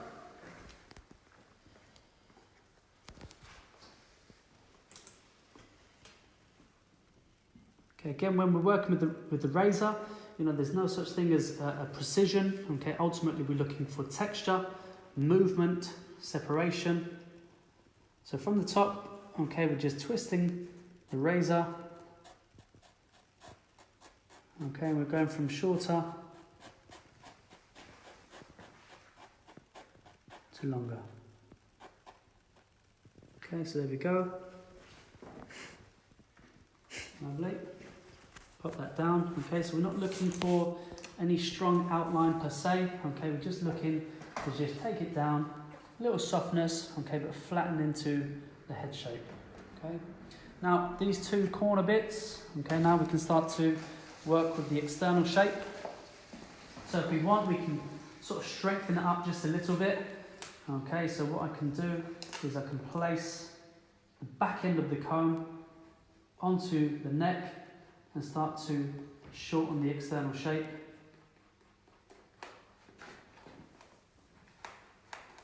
Again, you can take your fingers and you can also do this by shortening that external shape. Okay.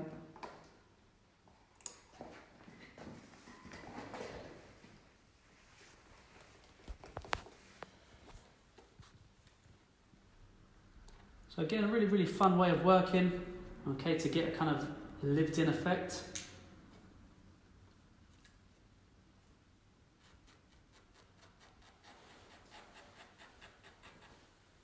And then you can just start to really choose the length that you want to have on the back.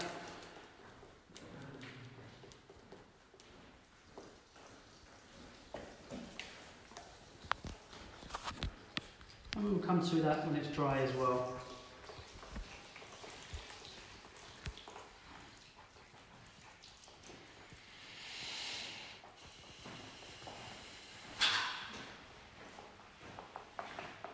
Okay, and again, same thing on the sides. So let's push this hair out of the way.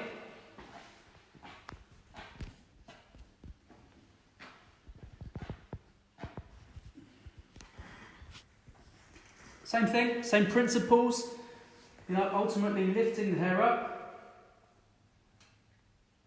finding where that shorter hair is, okay, and pretty much, you know, making some kind of visual blend with the razor.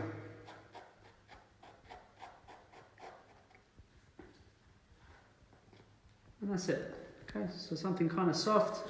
Again, if you wanted to, you could tuck that behind the ear if you wanted to, and we could wear it into a complete mullet, or you can bring it down and forwards into the face, away from the ear. Okay, ultimately, as you please. Same thing on the other side.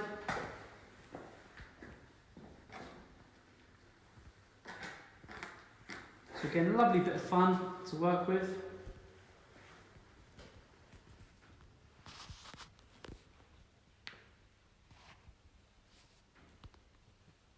Finding where that shorter hair is, and really working on the sides. There we go. Cool. So a little bit of movement, again into the face, around the ear, however you want to work that little bit of fun, okay? So we can do as we like. So what we're going to do is we're going to dry this up. I'm going to get Sean to dry this up so he can show you a little bit of his blow drying skills and talk you through that. And then what we're going to do is we're going to refine the shape with a little bit of scissor over comb with the graduation. And then part two, we're going to start to work on that cropped shape just for some fun.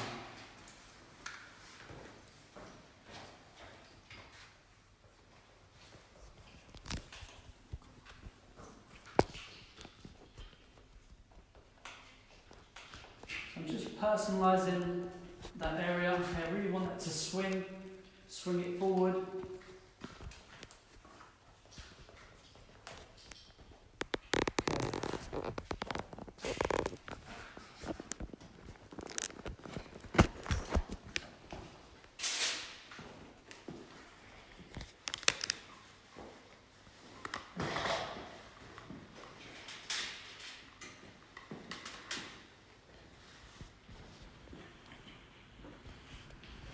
Okay, so here you can see, guys, we have something that is shorter to longer, something that is angular, and when we tip it, okay, you can see that we have something that is square in formation, okay, and then gradually following round and into square through the top. Okay, so flatter, rounder, and then something that is more angular. Okay, and then with the disconnection as well. So, what we're going to do is going to blow dry this up, and then what I'm going to do is I'm going to take you through the diagram of this particular haircut on our projector, and then we're going to finish with eventually something that looks like that as well. Okay, so it's going to be a little bit of fun, and that's it. So I'm going to apply a little bit of matte paste into the hair, just to pre-blow dry. So just a little tiny bit, okay, on your fingertip. All the way in the hands. And then we're simply just going to bring it all back. In at the roots, massaging it in. And again, into that disconnected area through the mullet. And again, the sides as well.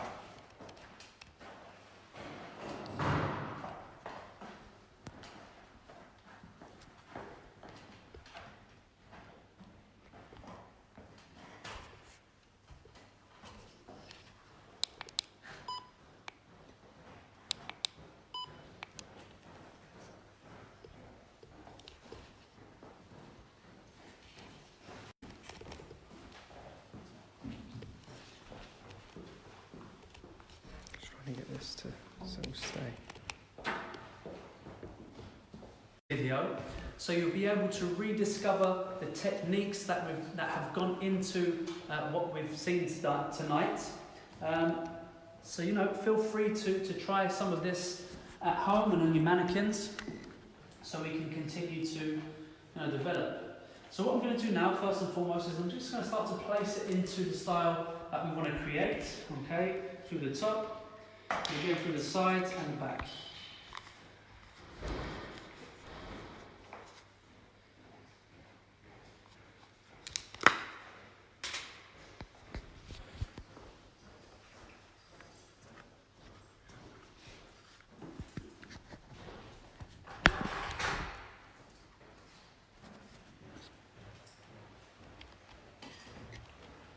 So just to create a little bit of movement, okay, all I'm going to do is just push the hair into position, okay, a little bit like a finger wave, okay, I'm just going to use my palm to hold it and bring it back, and I'm just going to stick a little bend clip,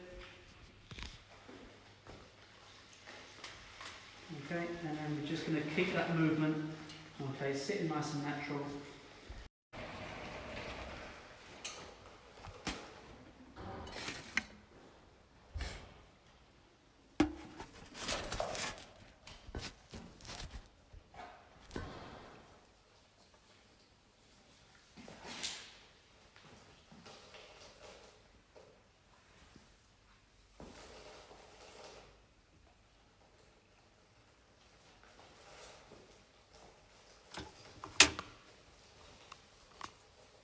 Any questions there, Sean, real quick?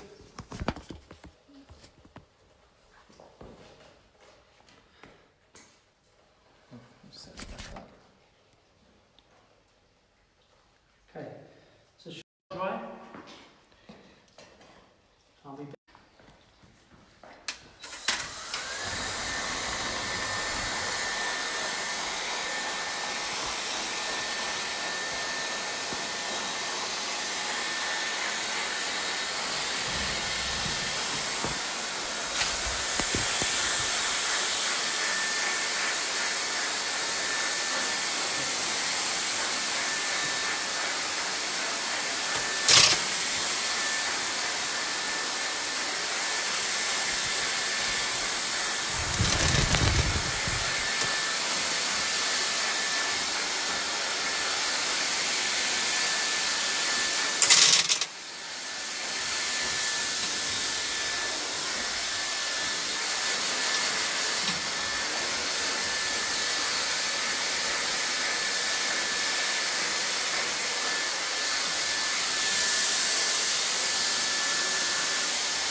Okay guys, so a few little tips for when you're drying the hair is, firstly, what you want to start to do is start to dry the head and start to dry the roots of the hair.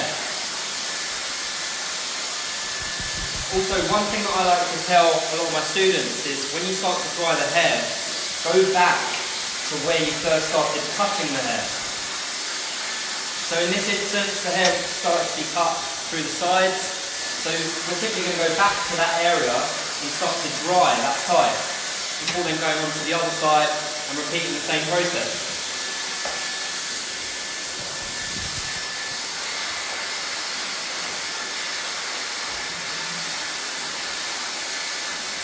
It's a lot easier to dry when it's already got such a nice haircut, isn't it?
Okay, wicked. Thank you very much, Sean. So, just referring is that we get 80% of the hair dry until we start working with that brush. And the reason for that is because we really want a natural volume, okay? And it's important for the client that also they are able to do their hair themselves and technically the hair be structured enough for them to just blow dry even without a brush. Okay, the last 20% of us manipulating the hair is just for us and getting a nice refinement on the style itself. So, what we're going to do, we're just going to start to refine the haircut.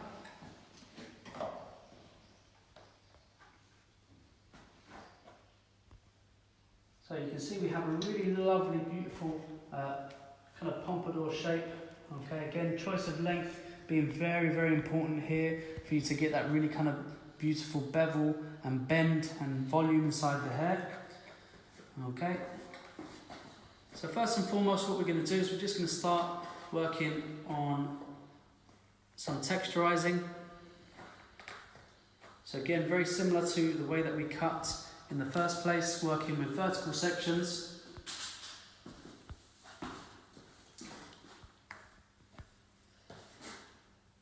So as you can see on the ends of the hair, where we have the disconnection, we're leaving it to dry pretty naturally, okay? Because we want to kind of see most of the movement come through those areas. So again, working on the top, just very, very slightly point cutting into what we've already cut, just to break up that solid line, okay, just increase the texture of the hair. Okay, so again, vertical sections, starting from the top, working through to the mid-lengths, okay, not too deep, okay, not too much of just the amount of texture that we place into the hair. Okay, let's take a few questions. Okay, you can see a disconnection there.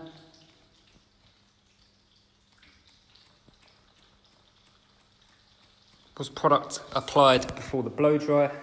Yeah, so we just put a little bit of paste into the hair, okay, just to give the hair that kind of a little bit of a dirtier feeling, which means that ultimately if the hair has a little bit of, dirt or, natural build-up of product, okay, we're able to manipulate it a lot easier. So that when we re-pull or recomb the hair, okay, the hairs don't fly away from each other.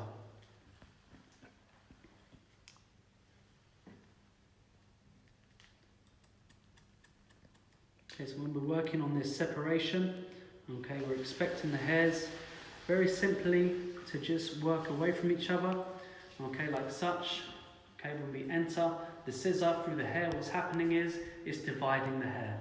Okay, we're entering the hair and it's dividing. We're entering with the scissor directly on the hair shaft and it's dividing.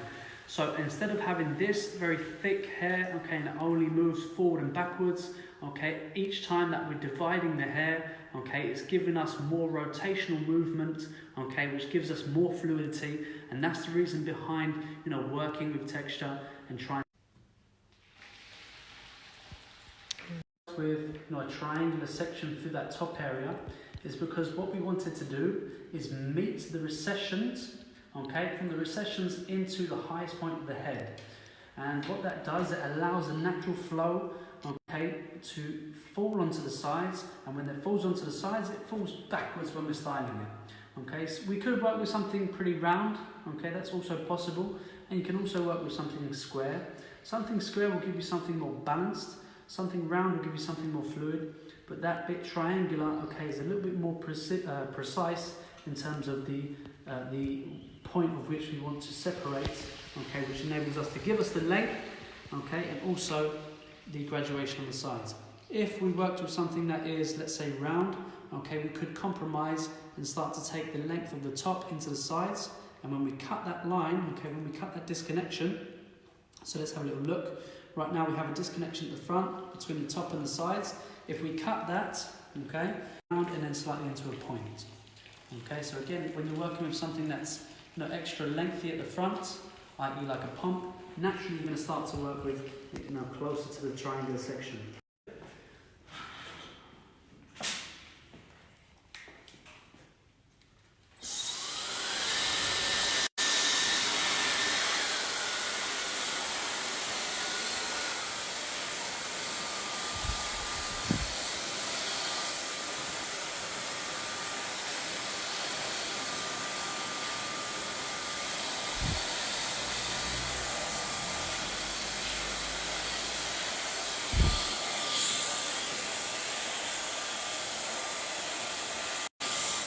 Okay, so you can see I have a really nice shape starting to fall and starting to form inside the graduation.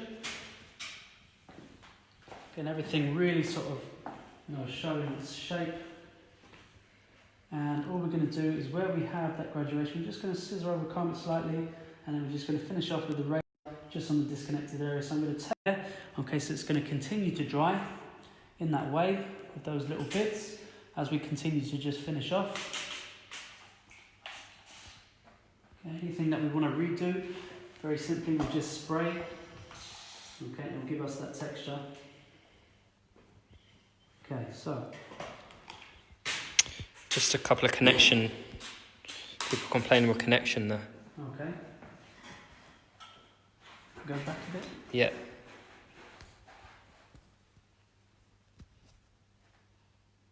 So just where that shorter area is.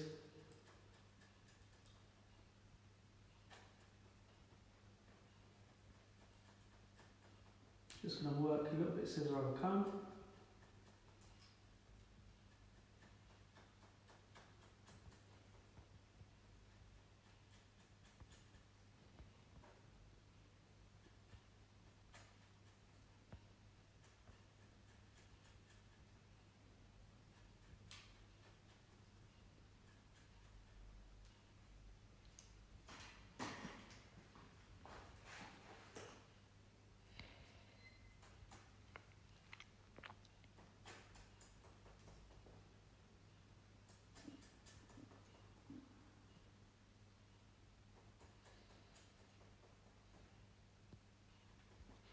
Josh, do you ever re-watch yourself cutting?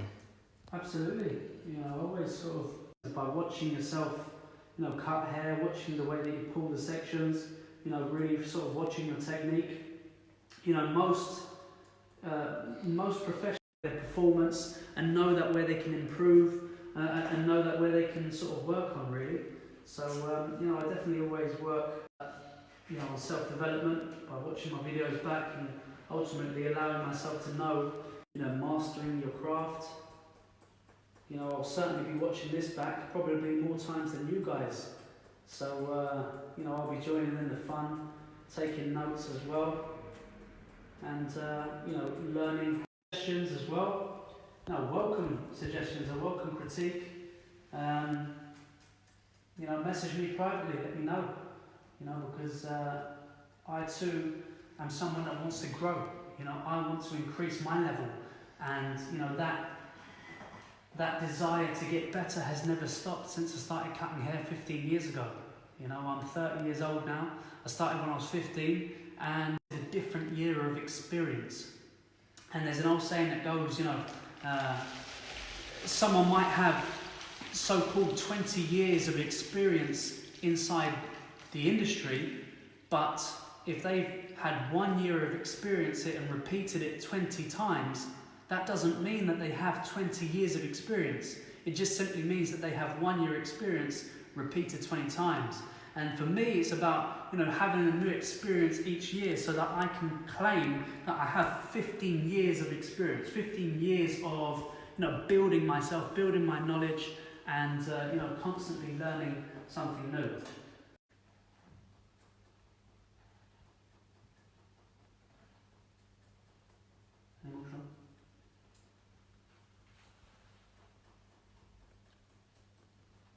Probably the most common question like that I find is, but do you use thinning scissors at all? Yeah, absolutely. It's a question we always get. And you know what? More so when we're working creatively, I tend to use them a lot more. Daily sort of salon life, I wouldn't be working.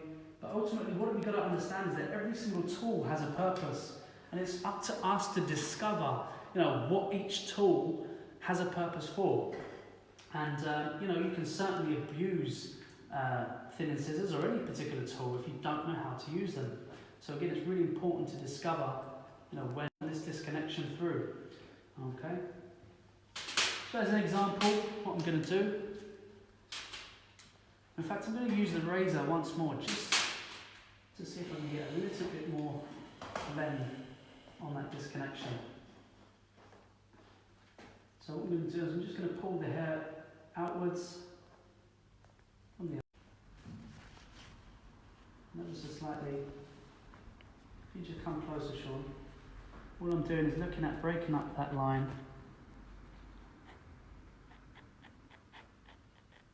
Okay, and that's it. Just creating a little bit more.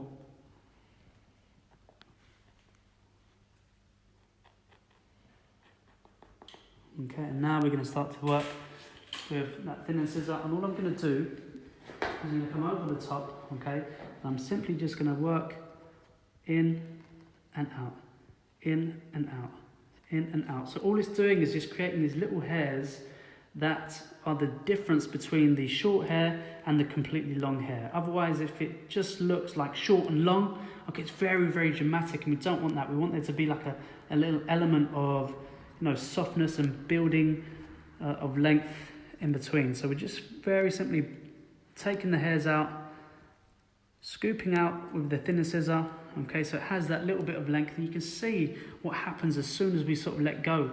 The hair just stays there.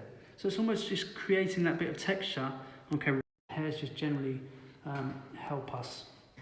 So again, just on the graduation, just a little bit to build us in, to that, working into that graduation, a lovely, beautiful flow.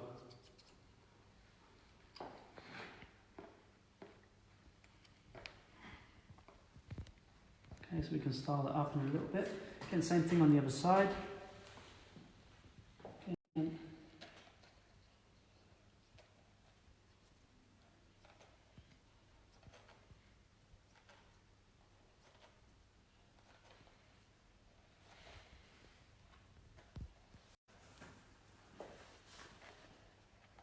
And again, a little bit of scissor will come.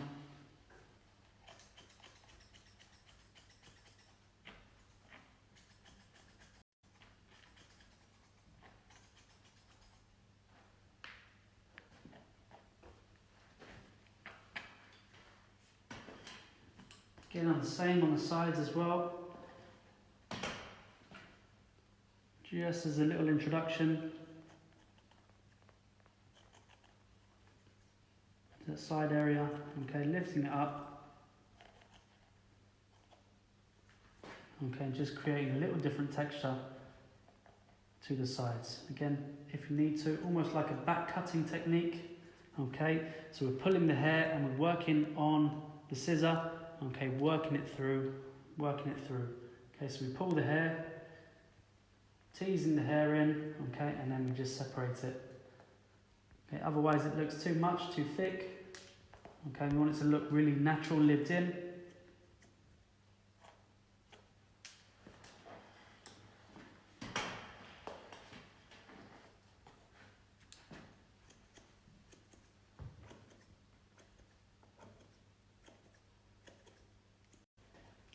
Okay, and again, finally just working just a little bit more texture, just on that front hairline.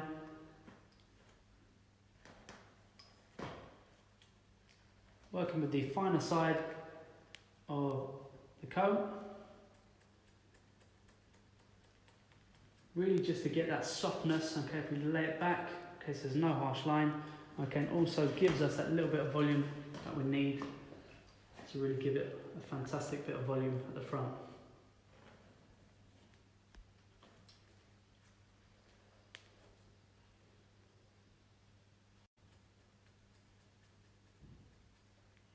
Okay, question? To be fair, not too many questions coming through.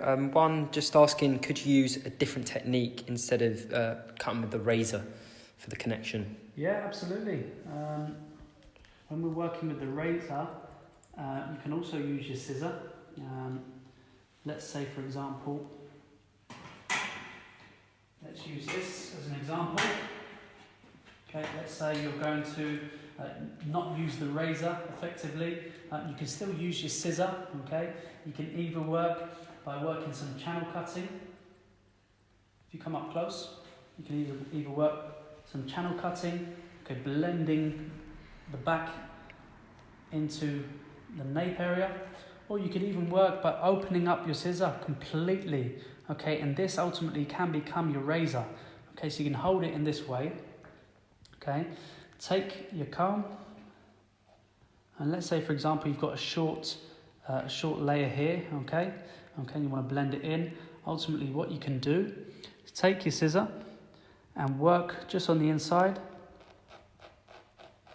right on the V, and you can see that we're decreasing the length, okay, very easily. So this also can act as, being your razor and being something that can, reduce length and create texture, without creating that kind of harsher line. So what I'm going to do, I'm just going to finish up blow drying this, pop a little bit of product in it, finish this one up, take you through some theory, and then we're going to change the game completely.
So have a look, guys.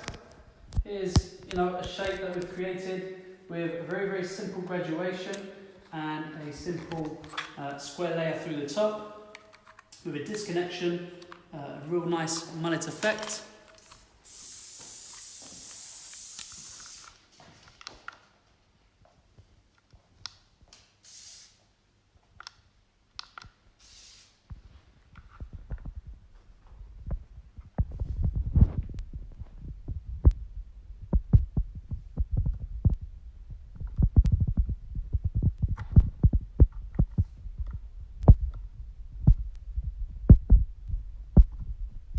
Lots of love coming through.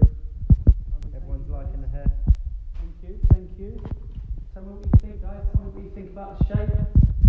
Tell me if you think it's some theory, just to show you guys what it looks like on a diagram, so you can get a further understanding. And then we're going to completely change the game, guys. So what I'm going to do now is just going to work on a little bit of personally.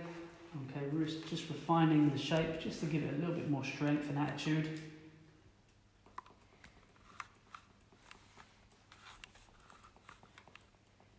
Again, just keeping it soft on the outline, but adding an element of strength to the line. So welcome any questions at this point whilst I'm working on my personalisation.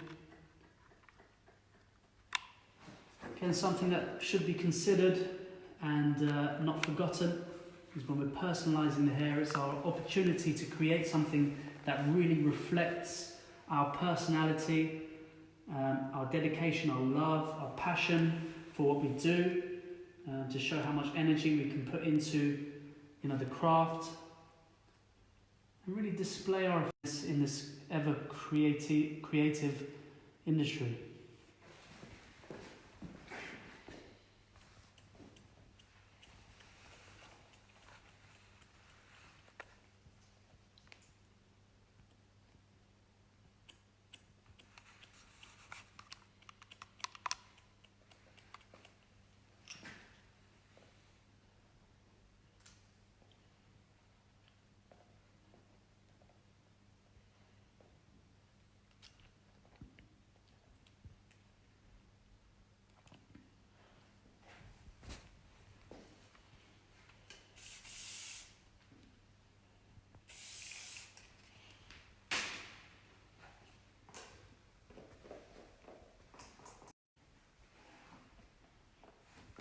Beautiful shape. Lovely, show me names. Vin, we've got Michael Martin, Frank Lehane, Naveed Hey, Frank. Patel, Justine Anya. Hey Naveed, hope you're good, mate. Hey Justine. Hope you're well. Hope everything's alright in Chicago. What hairspray did you use? It was the Weller hairspray. So you can see that I'm just creating sort of some individual separations. Okay, really maximising what we have. Okay, I don't want to spend too long because I know that we want to, move on to some theory. But just to show you an element of, the shape that we're creating, the dynamic, the texture. Okay. So guys, at this point, what I'd like you to do is I'd like remembrance, okay, because we are about to change this haircut completely. So just focus on me for a sec there, Sean. So guys, please just take a quick screenshot of what you see right here, okay, so you can recollect with your notes exactly what we've created. We're going to go into some theory, and then what we're going to do is we're going to completely wet down the top again, cut the front line, and we're going to take it to this right here, okay, all within 3 or 4 sections, okay. So something really, really interesting to see how we work with the same dynamics. One line, different haircut. Okay, so take a picture real quick, take a snapshot. Make sure you tag us. Please tag us at the Menspire Academy, Menspire Salon. Myself, Josh Lamonaca, and we will repost you.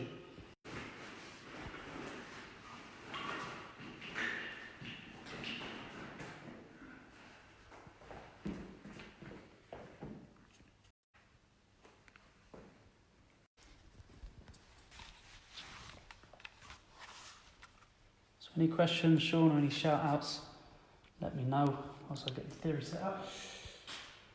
Even Duda. Hey, Ivan. Jace Aldridge, Seb Macy, Yes, all Jace. showing love.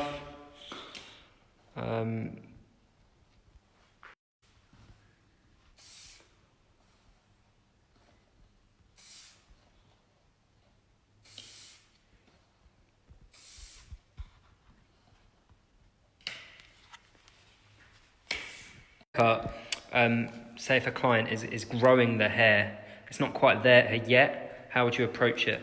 I think very simple. You would kind of naturally do the graduation through your fingers from their haircut, But, this simply is one way of doing it.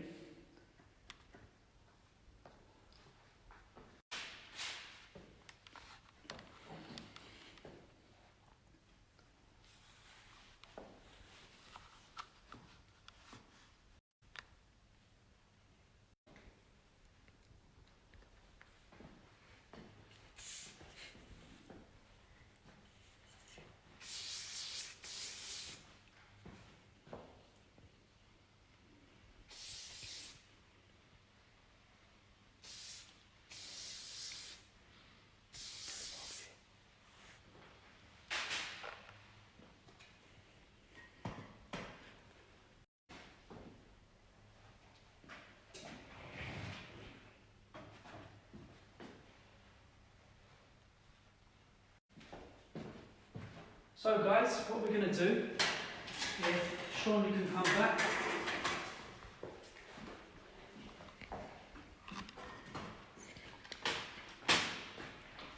Is that on?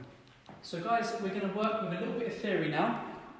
Just going to basically take you through the steps, through a diagram as to what we've achieved so far. And as soon as we've done that, we're going to spend 5 to 10 minutes working on the next challenge or part, and then we're going to be done. So I'm going to turn the lights off.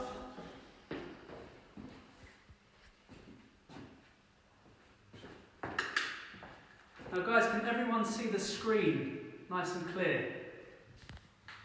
Just before we begin, can everyone see this screen nice and well? Just give us a thumbs up, okay, and then I will continue to work on the next step.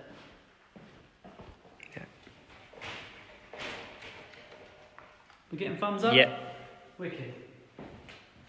All good. Cool. So have a little look at what we have on the side profile. So this right here is the area that we disconnected. Okay, so this is the area that we saw. Okay, the area that we wanted to keep. Okay, longer in these parts. And as you can see, we have the top sectioned out, which eventually came into that point. What you can see here, guys, is the direction of which way the sections were being taken.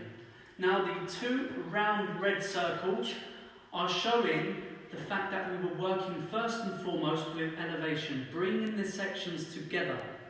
Now, these arrows facing downwards are showing that when we get to the rounding of the head, that's when we started to work with over direction.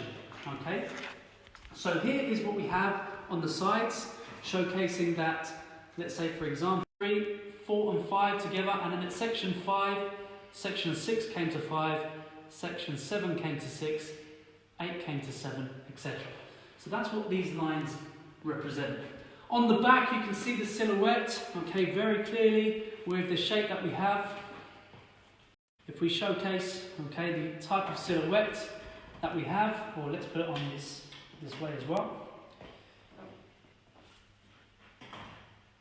You can see in this scenario we have a shape that is truly extended, okay, which on the incline is shorter to longer. So if we have a look at the doll, okay, you can see that it's shorter to longer, okay. See it really well in the shadow as well. And then eventually from this point you can see that we have the length, okay, that really transfers out. So ultimately it really has a disconnected length here, slightly with a razor, some form of connection, and ultimately that is what we see, okay, from here, and bringing itself nice and round. Okay, so we have something nice and angular through here. Okay, you can see that really well in the shadow. Okay, you can see that it represents the same shape, the same dynamic, and then obviously here you have a rounding of the formation at the top of the head before having something completely flat and square on the top, which you can see again on the shadow, something flat and something flat. Okay, so a little flick out at the back, okay, through the ends, and something square and flat on the top. Okay, so that's the one side. Guys, let us know as well if you have any questions with these diagrams, okay, because it's really important for us, okay, it's really important for me personally that you guys have, you know, sat there tonight and you've learned something that you can take away. You can obviously not use it in your salon tomorrow, but eventually, or again, even if you have a mannequin, you know, you can use this information when you start to practice. Okay, so if you have any questions, let me know. Now this is the top. Okay, so as you can see on the top, okay, we worked 1, 2 completely on the base. Okay, and as we get towards the rounding of the head, you can see that we started to over direct the sections to the previous section. Okay, so for example, we have section 1 and 2 come together, 2 and 3 come together, and eventually section 4 comes to 3, 5 comes to 4, etc. The expanded shape, you can see, is completely fluid. Okay, it's completely round, and that was at the point where we were moving around the head, working with our sections to give us that fluidity. Question? Yes, what do the red circles represent? So the red circles here represent the coming together of 2 hairs meeting in the middle. Okay, so again, my shoulder's the root, hairs completely up, okay, and they meet together. Okay, so that's what's happening here. 2 hairs meeting together. Okay, that blue line at the bottom there represents the disconnection. Okay, so on the top, okay, the top half of the head, okay, we have something that is completely round. Okay, round in here, and at the bottom, okay, we have something that is completely flat and square. Okay, the way that we know that is because ultimately, if we bring this length back, okay, and you put a comb or a ruler, okay, if you just come over the top, right over the top of me, Sean, okay, you can see that we have a square formation in this way, okay, and that's the blue line on there, and again you can see everything here is completely round in its formation. We pick this up, it's the same as this, and it's the same as this, okay? Everywhere we go, it's the same length. So we have something that is round in formation at the top, something that is square on the external line, okay? The red line represents the hair coming out to those lines, okay? So that is the top. And finally the back, okay, what you can see is the sections, the diagonal sections that we took through the back, each coming to the previous as we were working through the back. The blue line represents the disconnected area, okay, and where we were working on the back here, very simply what we were doing, okay, is working outwards with the razor and working outwards with the razor, okay, so we were constantly working with the razor, following the direction of the hair front, bringing it out in this way, okay. The line naturally at the back looks slightly concave, okay, meaning that it's shorter in the middle and it's slightly longer towards the ears, okay, so therefore we have this kind of rounded line. And again, if we look at the side areas, the expanded shape here is inclined, slightly triangular. So if we look at the shape from the front or even from the back, okay, if we look at it from the back, you can see that the shape gradually comes outwards, okay, gradually brings out width, okay, naturally from that shape. Again, on the top, you can see that everything is completely flat across the top, okay, and we will have these corner areas of 2 points meeting together. Okay, so that right there, I believe, is everything. Okay, so part 2. So we're going to go on to part 2. So guys, just before we continue, any questions on that so far?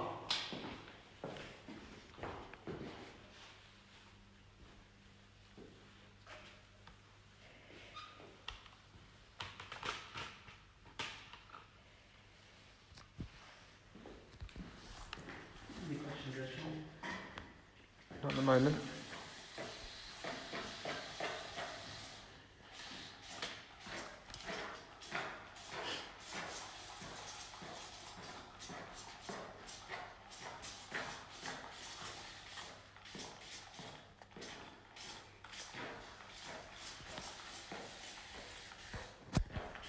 Different haircut, very simply, just by bringing down the fringe and creating a brand new length. So this will be completely interesting for everyone to see how the shape remains most prominent even if it's a completely different hairstyle.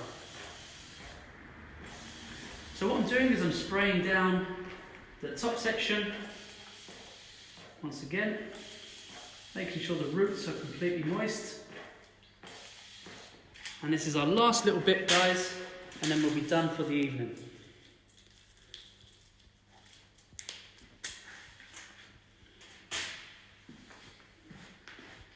Any questions on the theory there, Sean? Just people saying awesome diagrams, spot on, thanks a lot. Thank you so much. Thank you. Names? Bradley Brow. Hello, Bradley. Hope you're well, mate. Luis Lopez. Hello, Luis. Hola, amigo. Are we able to put the diagrams? You take it from the crown area. On top.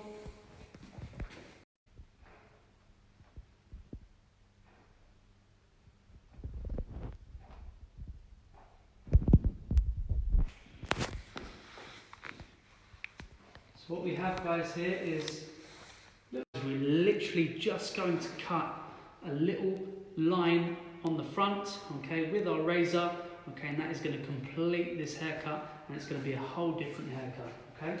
So join me, come close. You're going to take section number 1, okay, diagonal section, and what we're going to do is we're going to bring the hair from the root. You can see the comb and the teeth of my comb directly the same shape as the section, Okay, from there, what we're going to do is we're going to direct it slightly towards me. So a slight cut the outline. Okay, so naturally what's happening is it goes from shorter to longer due to the external over direction that we've used. Again, next section. Hair pops out. There we go. So we're going to leave us with a nice little soft fringe. One more section and then we'll go to the other side. Again, from the root, we have a look at the section and the line. From the root, take it away and then slightly towards me. Again, low in elevation. Okay, the lower the elevation, the heavier the line. Okay, in terms of weight, but the softness on the ends of texture due to the fact that we're working with a razor instead. So now we're going to go the opposite direction.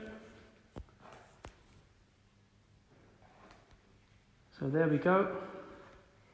We already have some of the previous. So again, following the root, taking it away length, okay, as we get towards the contour of the eye, okay? Once more. Section number 2. So comb following the root, closer towards me. Dropping it out. There we go. Okay, so it's going from shorter from the centre, longer at the width. Section number 3. And we're going to go until there's nothing left to cut. And let's see if there's anything else. Okay, we're going to bring it all forward. Okay, and then we're just going to work visually on the very outskirts.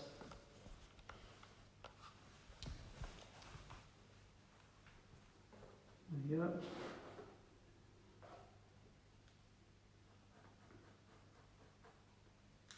So again, when we're working with that razor, you know, it's never too technical, okay? It really is, you know, just a lot of fun.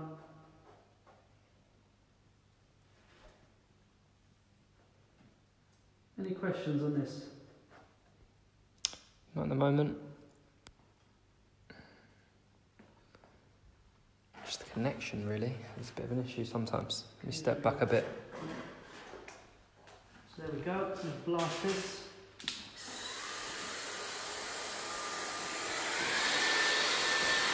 How much tension on the hair when you're working with the razor? So when we're working with the razor, I'm working with maximum tension in this reaction to the hair, okay?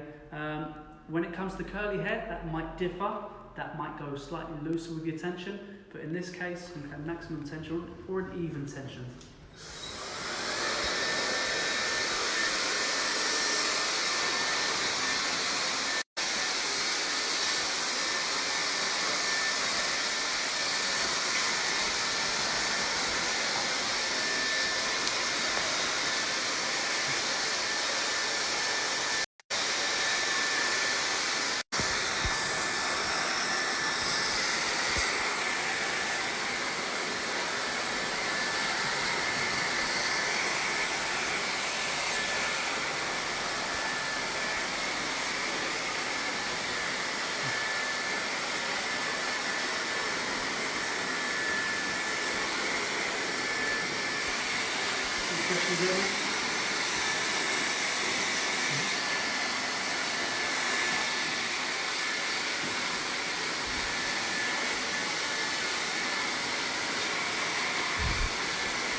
Do you know anywhere where the guys can get tripods for their mannequin heads?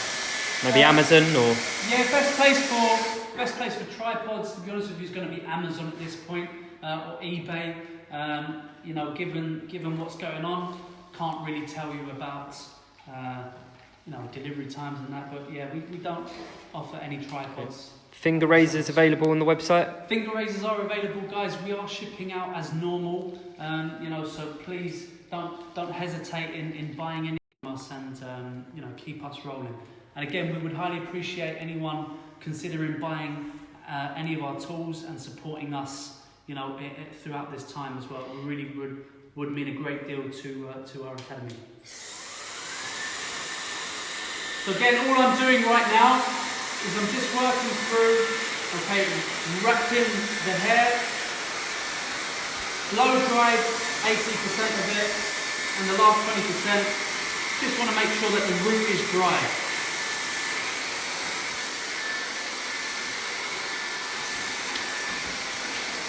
Great explanation of your technique, and that's all the best from the Max Oliver boys. Hey, what's happening, guys?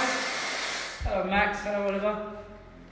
We've got Ollie Hill just putting that comment in there. Hey, Ollie. Hope you're well, mate. I noticed the haircut on your page there, Oliver. That was quite similar. That was really, really nice, mate. So keep up the good work.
Okay.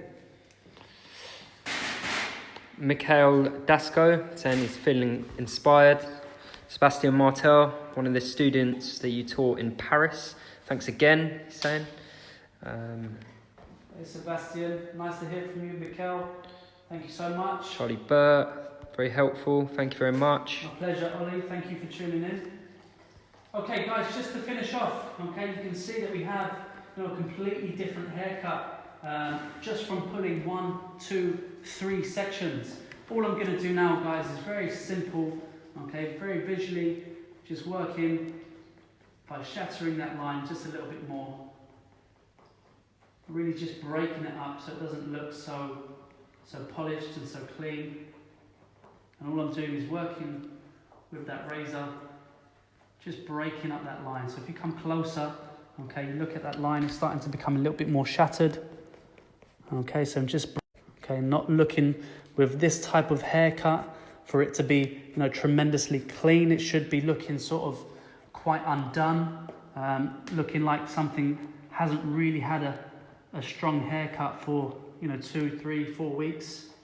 And that's the kind of look that it carries. Generally with this type of haircut, you don't even really need to blow dry it. It's actually a haircut that is just worn, you know, straight from being wet into the sake of time and, you know, to showcase a little bit more of what we love to do. So again, I'm just going to change a little bit through the back. Okay, just blend that in just a little bit more.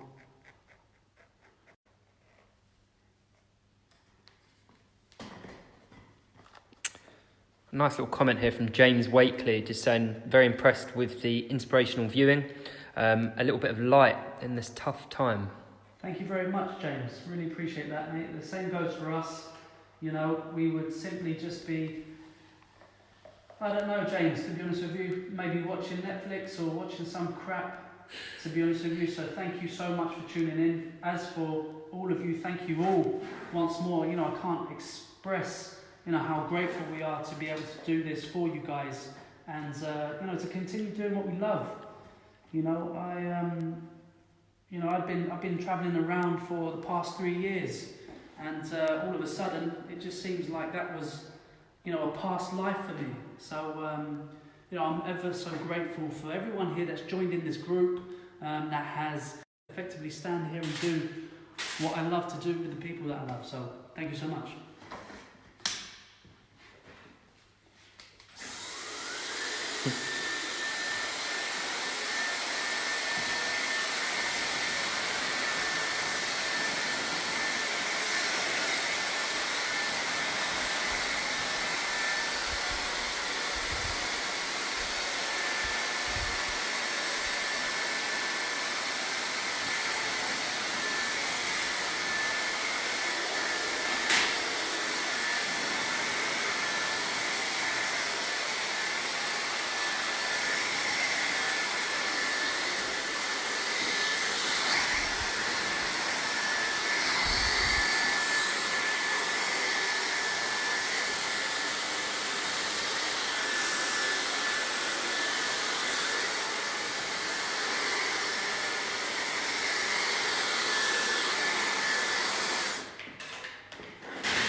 So again, just beautifying the trim.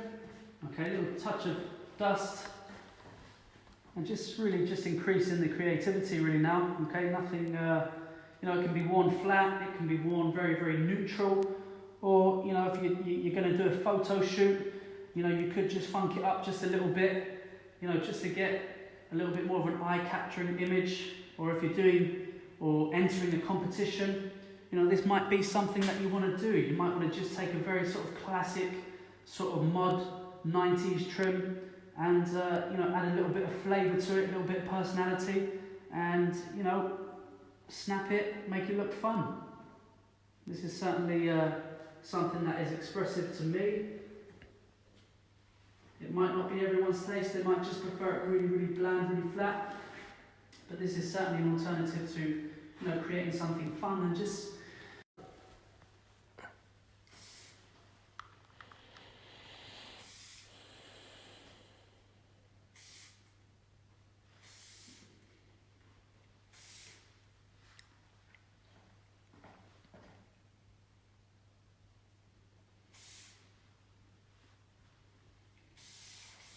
Any questions there, Sean? It's really everyone's showing love at the moment, to be honest with you. Yeah. If there is any more questions, please fire them across.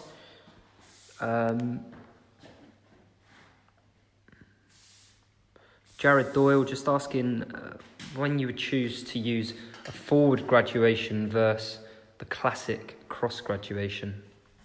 Yeah, so for me, when it comes to, you know, taking your sections, you know, either diagonally back or diagonally forwards, kind of really depends on which way the hair is going.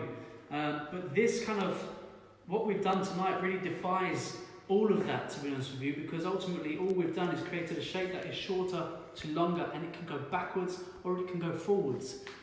Naturally, if this hair was shorter, okay, and we were wearing something to go forwards, I would tend to choose a section that would be pointing forwards in this case, as opposed to backwards. Generally, the hair will fall to the shape of the section, which means, you know, if you take the section diagonally forward, you let the hair go, the weight and length is going to fall forward.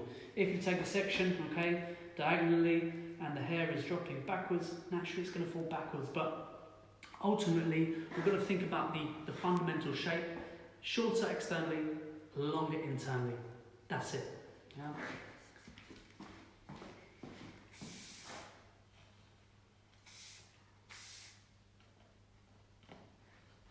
Just shout out who's shouting Lamonaca.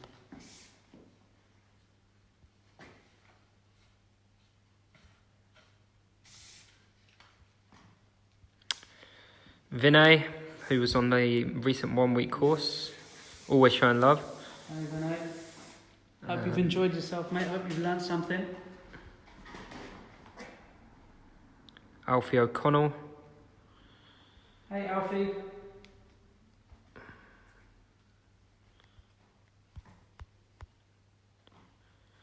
Corey, Great Britain. Great work as usual.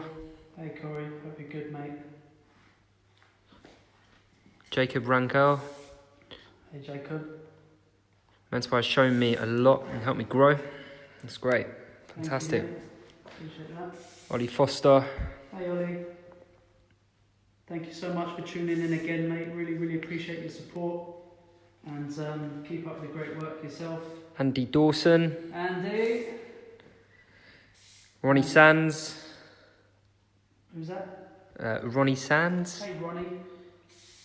Right, guys, again, please take another snapshot of what you see. Okay, and again, you can use that as a reference for your notes. Josh, is it the same cut, but you just took the fringe shorter? That is literally it. In a nutshell, it's the same cut, the same foundations. Okay, all I've done in this part number 2 was bring the hair forward, and that was it. So guys, please, take a snapshot.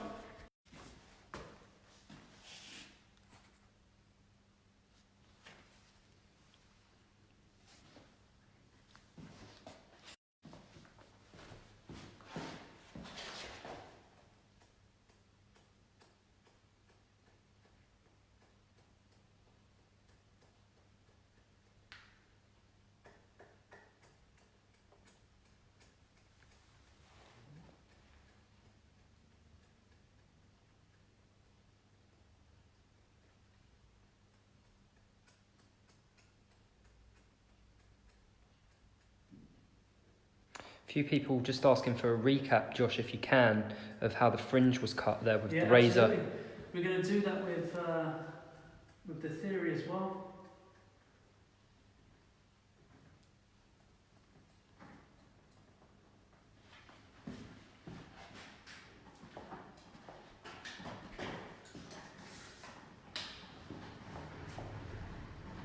Just going to increase the strength through the back as we're doing it. Slightly different haircut, just for fun. Should probably do this in my own time, but I'm going to let you guys into it.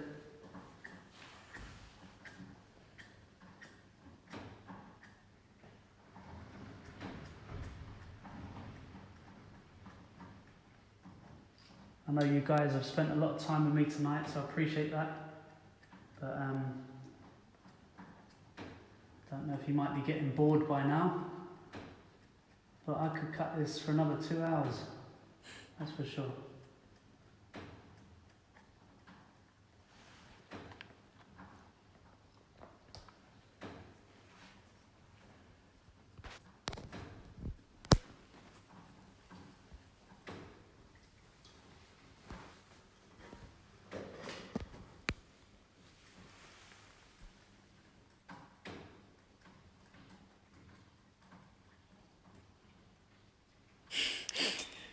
Glenn's just asking if you can do another trim.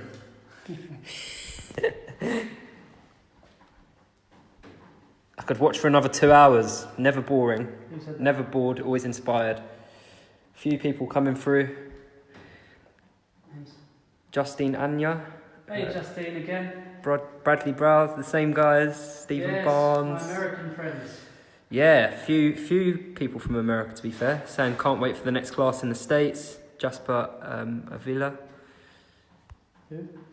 Jasper Avila. Oh, Jasper, how you doing, mate?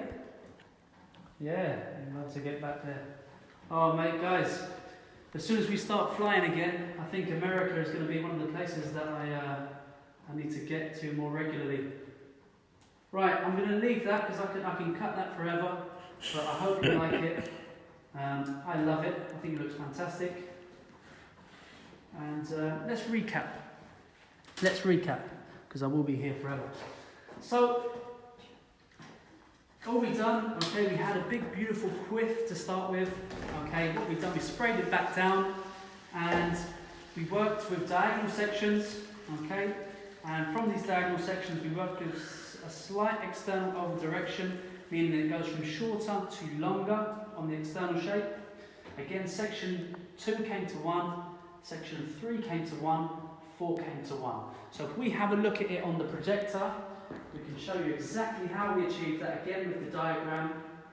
And on the diagram, we will make sure that we can show you exactly how we achieved it.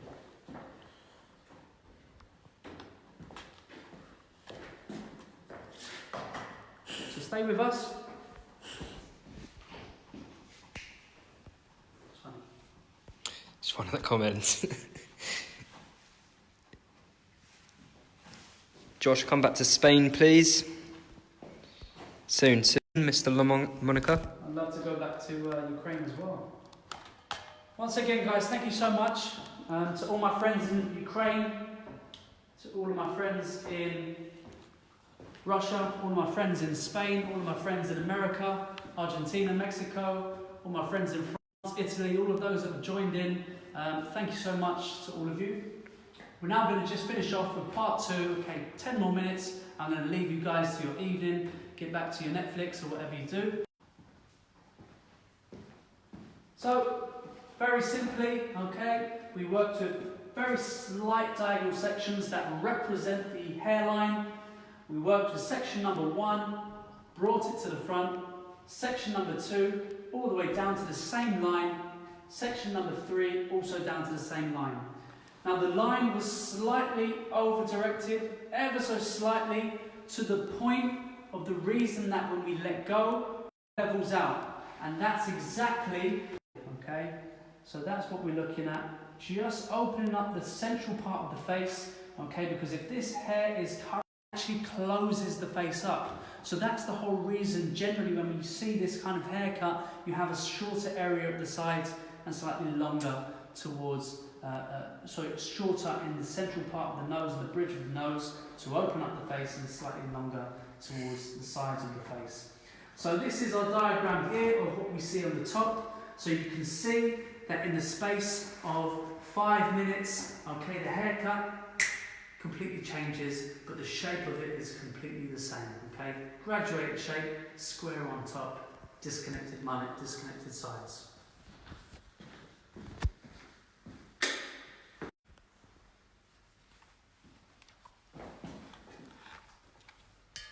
Questions? Where do you find your inspiration? So guys, thank you very, very much for tuning in tonight. If you do have any final questions, okay, I'm just going to spend 5 or 10 minutes just answering any final and remaining questions, and also providing a little bit more information to you guys about what we have coming up and available to you. So first and foremost, thank you. Next week we're going to be doing the same thing again. Okay, Glenn McGoldrick is going to be taking over from the Irish Academy. Okay, and he will be doing another haircut for you. Okay, we will either take requests from you in the group of what you would like to see next week, or we will, promote something throughout the week for you guys to understand. So that will be again, I imagine, same time next week, Monday, 7 PM GMT, and that will be with Glenn McGoldrick. So please, if you would like to revisit us and keep this weekly thing going for us and for yourselves as well, if you add the code now and pay for it, it's with virtual 20, you can get some money off as well. Throughout the week, Monday to Friday at 5 o'clock, we're going to be live on our Menspire Academy Instagram page, where you can find each of the educators doing a little something for fun, okay, a little less intense as this education, but something for fun, again, still always learning, and you can see us every day live at 5 PM GMT, that's UK time, GMT, on the Academy page. Sean was on there today, so if you'd like to revisit and see what Sean done today on the Academy page, you can go over to the Menspire Academy Instagram page and see what he done. And then tomorrow, in fact, Glenn is going to do a little something for you guys on the Academy page prior to seeing him next week. I will most likely be back on the page on Wednesday, and we'll have hopefully Gianni Cardinali and Luca Belviso, Owen Murphy, Patrick Brown also throughout the week and next week on our Men's Power Academy page as well. Guys, our online content is going to be coming to you guys very, very soon. We're going to be creating, or we have created a platform already where we have pre-recorded videos. Okay, it's been something that we have been trying to work on for a long, long time, and now could never be a right time to do so. So, all of you guys will be receiving an email with a discount code on signing up to our subscription-based online content as a thank you for tuning in to this today and recent weeks and coming weeks. And we will be showcasing on our online content, mannequin heads, the foundation cuts, and also some abstract creative cuts, some salon-friendly haircuts with live models, and lots of theory, diagram, and fundamental work as well. So again, lots and lots that we have to offer in terms of our online content, and feel free to subscribe when that comes available. In the meantime, we have lots of courses that eventually, hopefully guys, when we're back up and running, we kind of expect maybe July, August to be back up and running. Feel free to head over to our website at www.menspire.co.uk to see all of our courses, or for the Irish students, please visit www.menspire.ie, or any other inquiries, whether you'd like us to come to your salon, or any one-on-one education, or any private online seminars, i.e. private webinars for your team or yourself. We're also doing this as well, so please email us at education@menspire.co.uk, and we'll be getting back to you. In the meantime, guys, if there are any questions, please, Sean, fire away, because we can wrap it up in about 5 minutes. There has just been a couple questions here about a couple of people who have bookings on upcoming courses. Sure. So obviously, just with the situation at the moment, I think that they can expect an email regarding the courses, really. Absolutely. We're just reshuffling dates at the moment. We're just trying to be secure in the dates that we know that, hopefully we'll be back up and running. Like I say, we expect July, August, so we're going to start to pre-book some dates in, and all of you guys that have existing courses, you're going to get an email just to confirm if you can make those courses as well. Yeah. What is the correct elevation on the graduation in the back of the head? Is there any right or wrong? Good question. There is never a right or wrong when it comes to working your graduation throughout the sides or the back. Ultimately, it comes down to the density of the hair, or whether you want a heavier or a lighter shape. So again, it's quite a tricky question to answer, but naturally you're gonna find out through trial and error and through experience, through choice of length, as to whether you want to create either something lighter or heavier. Remember, lower elevation. Could you have layered the frontal area instead of working with the razor? Absolutely. I could have done the same thing. Pulling the line down, quickest way to achieve something really cool. Okay, what I could have done is I could have gone over all the layering and maybe put a round line of a layer into the shape, okay, and I would have got a similar result. But ultimately, if we pick up the hair, what we have now is we have this corner in the hair. If you come up close, Sean, okay, you can see we have this cool little triangle shape, okay, and that just gives us a point of weight in the front, okay, which means that we have a little bit of movement in the front that allows the hair to become a little bit more movable. If we cut, let's say for example a round cutting line in the front, okay, we cut that corner away, okay, everything then becomes really, really soft at the front, so we won't have as much texture in the front. So again, to show you guys that ultimately a square layer, a graduated shape, flicking it back within 2 minutes, one line changes the haircut. Everything goes backwards and then it goes forwards. Okay. Any other questions there, Sean? Who teaches the courses in the UK? So in the UK, it's myself, it's Sean Moore, Gianni Cardinali, Luca Belfiso, and often Glenn McGoldrick comes over as well, Owen Murphy. To, you know, the online education from Menspire, is there any dates at the moment? When can they expect the online education to kind of be live? Again, hopefully we're looking at, you know, end of June, maximum early July, hopefully before everyone gets out and is back on the road.